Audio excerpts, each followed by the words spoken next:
ਜੈ ਮਸੀਹ ਦੀ ਸਾਰਿਆਂ ਨੂੰ ਬਲੈਸ ਯੂ। ਜੈ ਮਸੀਹ ਦੀ। ਫਿਰ ਪਰਮੇਸ਼ਰ ਨੇ ਆਪਾਂ ਨੂੰ ਇੱਕ ਗੁੱਡ ਨਿਊਜ਼ ਗੁੱਡ ਡੇ ਦਿੱਤਾ, ਜਿਹਦੇ ਵਿੱਚ ਆਪਾਂ ਲਾਈਵ ਆ। ਪ੍ਰਭੂ ਦਾ ਆਪਾਂ ਧੰਨਵਾਦ ਕਰਦੇ ਹਾਂ, ਪ੍ਰਭੂ ਦੀ ਵਡਿਆਈ ਕਰਦੇ ਹਾਂ ਕਿ ਪਰਮੇਸ਼ਰ ਹਰ ਵੇਲੇ ਚੰਗਾ ਤੇ ਭਲਾ ਹੈ। ਆਮੇਨ। Yes he is. ਕਰਕੇ ਆਪਾਂ ਹਰੇਕ ਚੀਜ਼ ਤੇ ਦੇਖਦੇ ਹਾਂ good morning, good evening, good afternoon. ਕਿਉਂ? ਕਰਕੇ ਪਰਮੇਸ਼ਰ ਨੇ ਇਹ ਟਾਈਮ ਬਣਾਇਆ ਤੇ ਉਹ ਗੁੱਡ ਤੇ ਚੰਗਾ ਤੇ ਭਲਾ ਹੈ। ਯਾ ਹੀ ਇਜ਼। ਉਹ ਆਪਣੇ ਸਾਰਿਆਂ ਲੋਕਾਂ ਨੂੰ ਬਹੁਤ ਹੀ ਪਿਆਰ ਕਰਦੇ ਆ। ਆਮੇਨ।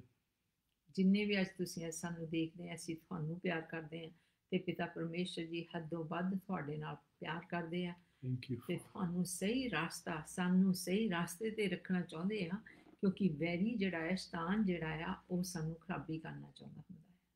ਪਰ ਮੈਂ ਪਰਮੇਸ਼ਰ ਦਾ ਧੰਨਵਾਦ ਕਰਦੀ ਹਾਂ ਕਿ ਉਹ ਆਪਣੇ ਬੱਚਿਆਂ ਨੂੰ ਬਹੁਤ ਪਿਆਰ ਕਰਦਾ ਤੇ ਆਪਣੇ ਬੱਚਿਆਂ ਦੀ ਬਹੁਤ ਮਦਦ ਕਰਦਾ ਹੈ। ਆਮੇਨ। ਸੱਚਮੁੱਚ ਆਪਾਂ ਉਹਨੂੰ ਜਾਣ ਨਹੀਂ ਸਕਦੇ ਕਿੰਨੀ ਉਹ ਸਾਡੀ ਮਦਦ ਕਰਦੇ ਆ ਤੇ ਕਿੰਨਾ ਸਾਨੂੰ ਪਿਆਰ ਕਰਦੇ ਆ। ਹੱਦੋਂ ਵੱਧ ਕੋਈ ਹੱਦ ਨਹੀਂ ਹੈਗੀ ਉਹਨਾਂ ਦੀ, ਉਹ ਇੰਨਾ ਆਪਾਂ ਨੂੰ ਪਿਆਰ ਕਰਦੇ। ਤੇ ਅਸੀਂ ਤੁਹਾਡਾ ਸਾਰਿਆਂ ਦਾ ਬਹੁਤ ਹੀ ਸਵਾਗਤ ਕਰਦੇ ਪ੍ਰਭੂ ਯਿਸੂ ਮਸੀਹ ਦੀ ਹਜ਼ੂਰੀ ਦੇ ਵਿੱਚ, ਜਿਨ੍ਹਾਂ ਨੇ ਸਾਡੇ ਲਈ ਇੱਕ ਰਾਹ ਬਣਾ ਦਿੱਤਾ ਕਿ ਅਸੀਂ ਪਿਤਾ ਨੂੰ ਪਿਤਾ ਕਹਿ ਸਕਦੇ ਹਾਂ। ਜਿਹੜਾ ਸਾਡਾ ਟੁੱਟਾ ਰਿਸ਼ਤਾ ਸੀ, ਉਹ ਸਿਰਫ ਤੇ ਸਿਰਫ ਯਿਸੂ ਮਸੀਹ ਦੀ ਕੁਰਬਾਨੀ ਕਰਕੇ ਹੀ ਉਹਨਾਂ ਦੇ ਨਾਲ ਜੁੜ ਗਿਆ ਤੇ ਅੱਜ ਅਸੀਂ ਉਹਦੇ ਧੀਆਂ ਪੁੱਤਰ ਤੇ ਪਰਮੇਸ਼ਰ ਦੇ ਅਸੀਂ ਪਰਮੇਸ਼ਰ ਨੂੰ ਅਸੀਂ ਪਿਤਾ ਕਹਿ ਸਕਦੇ ਹਾਂ। ਕਿਉਂਕਿ ਸਾਡਾ ਟੁੱਟਾ ਰਿਸ਼ਤਾ, ਜਿਹੜੇ ਸਾਡੇ ਪਾਪਾਂ ਦੀ ਕਾਰਨ ਇੱਕ ਕੰਧ ਬਣ ਗਈ ਸੀਗੀ, ਉਹ ਯਿਸੂ ਮਸੀਹ ਨੇ ਆਪਣੇ ਪਵਿੱਤਰ ਖੂਨ ਨੂੰ ਦੇ ਕੇ, ਕੁਰਬਾਨੀ ਦੇ ਕੇ ਕ੍ਰੋਸ ਦੇ ਉੱਤੇ ਉਹ ਕੰਧ ਨੂੰ ਢਾਹ ਸਿੱਟਿਆ ਤੇ ਸਾਡਾ ਰਿਸ਼ਤਾ ਪਰਮੇਸ਼ਰ ਦੇ ਨਾਲ ਪਿਤਾ ਵਾਲਾ ਬਣਾ ਦਿੱਤਾ। ਹੁਣ ਉਹ ਇਕੱਲਾ ਸਾਡਾ ਪਰਮੇਸ਼ਰ ਹੀ ਨਹੀਂ ਰਹਿ ਗਿਆ, ਹੁਣ ਉਹ ਸਾਡਾ ਪਿਤਾ ਵੀ ਬਣ ਗਿਆ। ਸੋ ਆਪਾਂ ਉਹਦਾ ਧੰਨਵਾਦ ਕਰਦੇ ਹਾਂ, ਧੰਨਵਾਦ ਤੇ ਸ਼ੁਕਰ ਕਰਦੇ ਹਾਂ ਪਵਿੱਤਰ ਆਤਮਾ ਜੀ ਵਾਸਤੇ ਜੋ ਸਾਡੀ ਅਗਵਾਈ ਕਰਦੇ ਆ। ਤੇ ਮੈਂ ਤੁਹਾਡਾ ਫੇਰ ਧੰਨਵਾਦ ਕਰਦੀ ਕਿ ਤੁਸੀਂ ਅੱਜ ਜਿੱਥੇ ਵੀ ਹੈਗੇ ਆ, ਹੋਲੀ ਸਪਿਰਿਟ ਪਵਿੱਤਰ ਆਤਮਾ ਤੁਹਾਡੇ ਨਾਲ। ਤੁਸੀਂ ਸਾਰੇ ਇੱਕ ਸਮਾਨ ਤੋਂ ਅਲੱਗ ਹੋ ਕੇ ਇੱਕ ਉਹਦੀ ਹਜ਼ੂਰੀ 'ਚ ਬੈਠਣਾ ਆ ਤੇ ਪਰਮੇਸ਼ਰ ਜੋ ਅੱਜ ਆਪਾਂ ਨੂੰ ਕਹਿਣਾ, ਜੋ ਆਪਾਂ ਨੂੰ ਅੱਜ ਸਿਖਾਲਣਾ, ਉਹਨਾਂ ਦੀ ਮਰਜ਼ੀ ਦਾ ਹੋਵੇ। ਤੇ ਆਪਾਂ ਇਹ ਪ੍ਰਾਰਥਨਾ ਕਰਨੀ ਹੈ ਇਕੱਠਿਆਂ ਰਲ ਕੇ, ਤੇ ਜ਼ਰੂਰ ਉਹ ਸਾਡੀ ਮਦਦ ਕਰਦੇ ਆ। ਆਮੇਨ। ਤੇ ਜਿੰਨੇ ਵੀ ਬਚਨ ਆਪਾਂ ਅੱਜ ਸੁਣੀਏ, ਜ਼ਰੂਰ ਤੁਸੀਂ ਉਹਨਾਂ ਦੇ ਉੱਤੇ ਗੌਰ ਕਰਨਾ, ਕਿਉਂਕਿ ਕਈ ਵਾਰੀ ਸਾਨੂੰ ਇੱਕ ਵਾਰੀ ਸੁਣਨ ਨਾਲ ਚੇਤਾ ਭੁੱਲ ਜਾਂਦਾ ਹੈ। ਜਾਂ ਤਾਂ ਤੁਸੀਂ ਪੈਨ ਤੇ ਬੁੱਕ ਰੱਖ ਲਓ ਕੋਲ, ਜਦੋਂ ਆਪਾਂ ਕਹਿੰਦੇ ਆ ਲਿਖ ਸਕਦੇ। ਦੂਸਰਾ ਆਪਸ਼ਨ ਆ, ਇਸ ਪ੍ਰੋਗਰਾਮ ਨੂੰ ਤੁਸੀਂ ਜਿੰਨੀ ਵਾਰੀ ਮਰਜ਼ੀ ਸੁਣ ਸਕਦੇ ਆ। ਤੇ ਜਿਹੜੀ ਹੋਰ ਇੱਕ ਰਿਕੁਐਸਟ ਆ, ਇਹ ਲਿੰਕ ਤੁਸੀਂ ਦੂਜਿਆਂ ਨਾਲ ਜ਼ਰੂਰ ਵੰਡਿਆ ਕਰੋ। ਮੈਨੂੰ ਲੱਗਦਾ ਕਿ ਹੁਣ ਆਪਾਂ ਕਈ ਵਾਰੀ ਤਾਂ ਸੋਚਦੇ ਹੁੰਦੇ ਕਿ ਹਰ ਹਫ਼ਤੇ ਹੀ ਆਉਂਦਾ ਹੈ ਇਹ ਪ੍ਰੋਗਰਾਮ, ਕੋਈ ਜ਼ਰੂਰਤ ਨਹੀਂ ਹੈਗੀ, ਪਰ ਸੱਚੀ ਬਹੁਤ ਜ਼ਰੂਰਤ ਆ। ਹਰ ਹਫ਼ਤੇ ਹੀ, ਹਰ ਰੋਜ਼ ਹੀ ਆਪਾਂ ਖਾਣਾ ਖਾਂਦੇ ਆ ਸਰੀਰ ਨੂੰ ਕਾਇਮ ਰੱਖਣ ਵਾਸਤੇ, ਸਾਡੀ ਆਤਮਾ ਨੂੰ ਕਾਇਮ ਰੱਖਣ ਵਾਸਤੇ ਵੀ ਪ੍ਰਭੂ ਦਾ ਵਚਨ ਸਾਨੂੰ ਬਹੁਤ ਜ਼ਰੂਰੀ ਆ। ਮੈਨੂੰ ਪਤਾ ਨਹੀਂ ਤੁਸੀਂ ਕਿੰਨੇ ਕੁ ਵਿਵੇਰ ਹੈਗੇ ਆ, ਕਿੰਨੇ ਕੁ ਇਹਦੇ ਬਾਰੇ ਜਾਣਦੇ ਆ। ਆਪਣੇ ਆਲੇ ਦੁਆਲੇ ਲੋਕ ਜਿਹੜੇ ਆ, ਉਹ ਇਸ ਵੇਲੇ ਬਹੁਤ ਘਸਮਾਨ ਦੇ ਵਿੱਚ ਪਏ ਹੋਏ ਆ, ਬਹੁਤ ਮੁਸੀਬਤਾਂ ਵਿੱਚ। ਪਰਿਵਾਰ ਦੇ ਵਿੱਚ ਹੁੰਦੇ ਸੁਣਦੇ ਵੀ ਲੋਨਲੀ ਆ, ਸਭ ਕੁਝ ਹੁੰਦੇ ਸੁਣਦੇ ਵੀ ਉਹ ਖਾਲੀ ਆ, ਕਿਉਂਕਿ ਵੈਰੀ ਨੇ ਉਹਨਾਂ ਨੂੰ ਘਸਮਾਨ ਦਾ ਆਤਮਾ ਦਿੱਤਾ ਹੈ। ਪਰ ਜਦੋਂ ਅਸੀਂ ਪਰਮੇਸ਼ਰ ਦੇ ਵਚਨਾਂ ਦੇ ਵਿੱਚ ਚੱਲਦੇ ਹਾਂ, ਸਿੱਖਿਆ ਲੈਂਦੇ ਹਾਂ, ਤੇ ਪਰਮੇਸ਼ਰ ਦਾ ਆਤਮਾ ਸਾਨੂੰ ਬਹੁਤ ਹੀ ਧੀਰਜ ਰੱਖਣਾ, ਪਿਆਰ ਕਰਨਾ ਸਿਖਾਉਂਦੇ ਆ ਤੇ ਉਹ ਸਾਨੂੰ ਆਪਣੀ ਕੰਪਨੀ ਦਿੰਦੇ, ਜਿਹਦੇ ਵਿੱਚ ਅਸੀਂ ਇਕੱਲੇ ਨਹੀਂ ਰਹਿ ਜਾਂਦੇ। ਉਹਦਾ ਵਾਅਦਾ ਹੈ ਕਿ ਅਸੀਂ ਤੁਹਾਡੇ ਨਾਲ। ਸੋ ਮੈਂ ਤੁਹਾਨੂੰ ਫੇਰ ਤਕੀਦ ਕਰਦੀ ਹਾਂ ਕਿ ਤੁਸੀਂ ਅੱਕੋ ਨਾ, ਥੱਕੋ ਨਾ ਚੰਗਾ ਕੰਮ ਕਰਦੇ, ਪਰ ਜੋ ਵੀ ਚੰਗਿਆਈ ਦੇ ਕੰਮ ਤੁਸੀਂ ਕਰ ਰਹੇ ਆ ਉਹਦੇ ਵਿੱਚ ਹਿੱਸਾ ਲੈਂਦੇ ਜਾਓ ਤੇ ਆਹ ਲਿੰਕ ਵੀ ਦੂਜਿਆਂ ਨਾਲ ਵੰਡ ਸਕੋ। ਕਈ ਵਾਰੀ ਸਾਡੇ ਕੋਲ ਟਾਈਮ ਨਹੀਂ ਹੁੰਦਾ ਇੰਨਾ ਕਿ ਅਸੀਂ ਕਿਸੇ ਦੇ ਕੋਲ ਜਾ ਕੇ ਰੋਜ਼ ਹੀ ਕੋਈ ਪ੍ਰਭੂ ਦਾ ਵਚਨ ਦੱਸ ਸਕੀਏ, ਜਿਨ੍ਹਾਂ ਨੂੰ ਅਸੀਂ ਪਿਆਰ ਕਰਦੇ ਹਾਂ। ਪਰ ਲਿੰਕ ਸ਼ੇਅਰ ਕਰਨ ਦੇ ਨਾਲ ਤੁਸੀਂ, ਤੁਹਾਡਾ ਟਾਈਮ ਵੀ ਬਚ ਜਾਣਾ ਤੇ ਤੁਸੀਂ ਪ੍ਰਭੂ ਦਾ ਵਚਨ ਵੀ ਉਹਨਾਂ ਨੂੰ ਦੇ ਦੇਣਾ। ਉਨੀ ਆਪ ਤੁਹਾਨੂੰ ਫੋਨ ਕਰਨ ਲੱਗ ਪੈਣਾ, ਉਨੀ ਆਪ ਤੁਹਾਨੂੰ ਸਵਾਲ ਪੁੱਛਣ ਲੱਗ ਪੈਣੇ। ਸੋ ਇਸ ਤਰ੍ਹਾਂ ਅਸੀਂ ਇੱਕ ਦੂਜੇ ਦੀ ਮਦਦ ਕਰ ਸਕਦੇ ਹਾਂ। ਸੋ ਜਿੰਨੇ ਵੀ ਸਾਡੇ ਨਾਲ ਜੁੜੇ ਆ ਜਾਂ ਜੁੜਨ ਵਾਲੇ ਆ, ਉਹਨਾਂ ਸਾਰਿਆਂ ਨੂੰ ਅਸੀਂ ਸਵਾਗਤ ਕਰਦੇ ਹਾਂ ਪਿਤਾ ਪਰਮੇਸ਼ਰ ਦੀ ਹਜ਼ੂਰੀ ਦੇ ਵਿੱਚ। ਤੇ ਤੁਹਾਡਾ ਬਹੁਤ ਦਿਲੋਂ ਧੰਨਵਾਦ ਕਰਦੇ। ਮੈਂ ਅੱਗੇ ਵੀ ਕਹਿੰਦੀ ਹੁੰਦੀ ਹਾਂ ਕਿ ਅਸੀਂ ਇੰਨੇ ਗੁੱਡ ਨਹੀਂ ਹੈਗੇ ਇੰਟਰਨੈਟ ਤੇ ਜਿਹੜਾ ਤੁਹਾਨੂੰ ਨਾਲੋਂ ਨਾਲ ਅਸੀਂ ਜਵਾਬ ਦੇ ਜਾਈਏ, ਪਰ ਸੱਚੀ ਸਾਡੇ ਦਿਲ ਦੇ ਵਿੱਚ ਹੈਗਾ ਤੇ ਤੁਹਾਨੂੰ ਅਸੀਂ ਅਪਰੀਸ਼ੀਏਟ ਕਰਦੇ ਹਾਂ ਕਿ ਤੁਸੀਂ ਸਾਡੇ ਨਾਲ ਜੁੜਦੇ ਆ ਤੇ ਸਾਨੂੰ ਹੌਸਲਾ ਵੀ ਮਿਲਦਾ ਹੈ। ਤੇ ਮੈਂ ਤੁਹਾਡੇ ਅੱਗੇ ਰਿਕੁਐਸਟ ਵੀ ਕਰਦੀ ਹਾਂ ਕਿ ਤੁਸੀਂ ਫੇਥਫੁਲ ਹੈਗੇ, ਬਹੁਤ ਸਾਰੇ ਭੈਣ ਭਰਾ ਬੱਚੇ ਜੋ ਸਾਡੇ ਲਈ ਪ੍ਰਾਰਥਨਾ ਕਰਦੇ ਆ, ਤੇ ਰਿਕੁਐਸਟ ਇਹ ਹੈ ਕਿ ਜਿਹੜੇ ਨਹੀਂ ਵੀ ਕਰਦੇ ਉਹ ਵੀ ਸਾਡੇ ਲਈ ਪ੍ਰਾਰਥਨਾ ਕਰਨ, ਕਰਕੇ ਅਸੀਂ ਵੀ ਤੁਹਾਡੇ ਵਰਗੇ ਆ, ਸਾਨੂੰ ਵੀ ਤੁਹਾਡੀਆਂ ਪ੍ਰਾਰਥਨਾਵਾਂ ਦੀ ਲੋੜ ਆ। ਸਾਡੇ ਜੀਵਨ ਦੇ ਵਿੱਚ ਵੀ ਉਤਾਰ ਚੜਾਅ ਆਉਂਦੇ ਆ, ਪਰ ਜਦੋਂ ਅਸੀਂ ਇੱਕ ਦੂਜੇ ਲਈ ਰਲ ਕੇ ਪ੍ਰਾਰਥਨਾ ਕਰਦੇ ਹਾਂ ਤੇ ਪ੍ਰਭੂ ਸਾਡੀ ਮਦਦ ਕਰਦੇ ਆ। ਤੇ ਪ੍ਰਾਰਥਨਾ ਕਰੋ ਕਿ ਪ੍ਰਭੂ ਇਸ ਅਖੀਰੀ ਟਾਈਮ ਤੇ ਆਪਾਂ ਸਾਰਿਆਂ ਨੂੰ ਵਿਜ਼ਡਮ ਦੇਵੇ, ਅਸੀਂ ਸਮਝ ਲਈਏ ਕਿ ਆਹ ਟਾਈਮ ਕਿਹੜਾ ਆ ਤੇ ਅਸੀਂ ਕਿੱਧਰ ਨੂੰ ਜਾਣਾ ਹੈ, ਕਿਉਂਕਿ ਉਹਦੀ ਵਿਜ਼ਡਮ ਤੋਂ ਬਗੈਰ ਅਸੀਂ ਭੁੱਲ ਸਕਦੇ ਹਾਂ।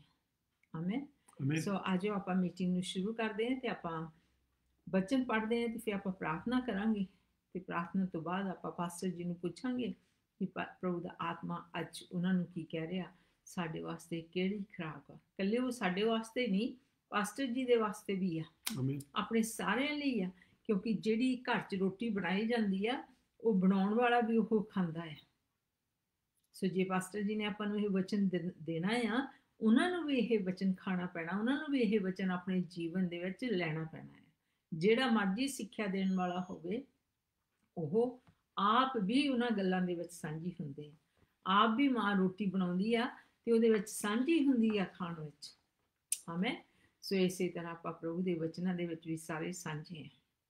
ਸੋ ਅੱਜ ਆਪਾਂ ਵਚਨ ਪੜ੍ਹਦੇ ਹਾਂ ਮੈਥਿਊ ਉਹਦਾ ਚੈਪਟਰ 7ਵਾਂ ਚੈਪਟਰ, ਤੇ ਉਹਦਾ 21 ਤੋਂ ਲੈ ਕੇ 27 ਤੱਕ ਆਪਾਂ ਪੜ੍ਹਦੇ ਹਾਂ। ਹਾਂਜੀ, 21 ਤੋਂ ਲੈ ਕੇ 27 ਤੱਕ। Matthew 7 verse 21 until 27.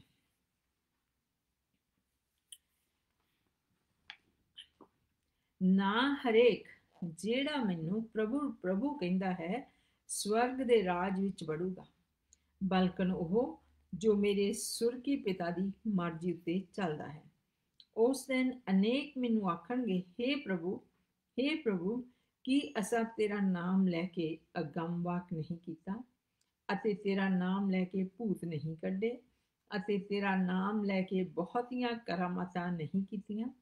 ਤਦ ਮੈਂ ਉਹਨਾਂ ਨੂੰ ਸਾਫ਼ ਆਖਾਂਗਾ, ਫਿਰ ਮੈਂ ਤੁਹਾਨੂੰ ਕਦੇ ਵੀ ਨਹੀਂ ਜਾਣਿਆ। ਹੇ ਬੁਰਿਆਰੋ, ਮੇਰੇ ਕੋਲੋਂ ਚਲੇ ਜਾਓ। ਸੋ ਹਰੇਕ ਜੋ ਮੇਰੇ ਇਹ ਵਚਨ ਸੁਣਦਾ ਅਤੇ ਉਹਨਾਂ ਉੱਤੇ ਚੱਲਦਾ ਹੈ, ਉਹ ਉਸ ਬੁੱਧਵਾਨ ਵਰਗਾ ਜਾਣਿਆ ਜਾਵੇਗਾ ਜਿਹਨੇ ਪੱਥਰ ਉੱਤੇ ਆਪਣਾ ਘਰ ਬਣਾਇਆ, ਅਤੇ ਮੀਂਹ ਵਰਿਆ ਅਤੇ ਹੜ੍ਹ ਆਏ ਅਤੇ ਹਨੇਰੀਆਂ ਵਗੀਆਂ ਔਰ ਉਸ ਘਰ ਨੂੰ ਧੱਕਾ ਮਾਰਿਆ, ਪਰ ਉਹ ਨਾ ਡਿੱਗਿਆ, ਕਿਉਂਕਿ ਉਹਦੀ ਨਿਊ ਪੱਥਰ ਉੱਤੇ ਧਰੀ ਹੋਈ ਸੀ। ਅਤੇ ਹਰੇਕ ਜੋ ਮੇਰੇ ਇਹ ਵਚਨ ਸੁਣਦਾ ਅਤੇ ਉਹਨਾਂ ਉੱਤੇ ਨਹੀਂ ਚੱਲਦਾ, ਉਹ ਉਸ ਮੂਰਖ ਵਰਗਾ ਠਹਿਰਾਇਆ ਜਾਵੇਗਾ ਜਿਹਨੇ ਆਪਣਾ ਘਰ ਰੇਤ ਉੱਤੇ ਬਣਾਇਆ, ਅਤੇ ਮੀਂਹ ਵਰਿਆ ਅਤੇ ਹੜ੍ਹ ਆਏ ਅਤੇ ਹਨੇਰੀਆਂ ਵਗੀਆਂ ਔਰ ਉਸ ਘਰ ਨੂੰ ਧੱਕਾ ਮਾਰਿਆ, ਅਤੇ ਉਹ ਢਹਿ ਪਿਆ ਅਤੇ ਉਹਦਾ ਵੱਡਾ ਨਾਸ਼ ਹੋ ਗਿਆ। ਆਮੇਨ। ਪ੍ਰਭੂ ਇਸ ਵਚਨ ਦੇ ਉੱਤੇ ਬਰਕਤ ਦੇਵੇ, ਕਿਉਂਕਿ ਆਲਰੇਡੀ ਪ੍ਰਭੂ ਦਾ ਜਿਹੜਾ ਵਚਨ ਉਹ ਮਸਾ ਕੀਤਾ ਆ। ਤੇ ਜਦੋਂ ਆਪਾਂ ਕਹਿੰਦੇ ਬਰਕਤ ਦੇਵੇ, ਇਹਦਾ ਮਤਲਬ ਸਾਡੇ ਅੰਦਰ ਬਰਕਤ ਆ ਜਾਵੇ, ਉਹਦੀ ਸਾਡੇ ਦਿਲਾਂ ਦੇ ਵਿੱਚ, ਸਾਡੇ ਦਿਮਾਗ ਦੇ ਵਿੱਚ ਪ੍ਰਭੂ ਦੇ ਵਚਨ ਦੇ ਨਾਲ ਬਰਕਤ ਆ ਜਾਵੇ। ਆਮੇਨ। ਅੱਜ ਆਪਾਂ ਆਪਣੇ ਸਿਰਾਂ ਨੂੰ ਝੁਕਾਉਂਦੇ ਹਾਂ ਤੇ ਪ੍ਰਭੂ ਦੀ ਹਜ਼ੂਰੀ ਦੇ ਵਿੱਚ ਜਾਂਦੇ ਹਾਂ।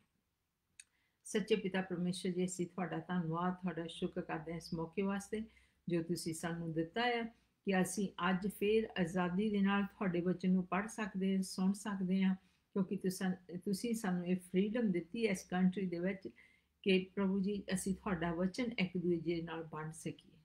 ਸੱਚਮੁੱਚ ਪ੍ਰਭੂ ਜੀ, ਕਈ ਵਾਰੀ ਅਸੀਂ ਇਸ ਕੀਮਤ ਨੂੰ ਜਾਣਦੇ ਨਹੀਂ।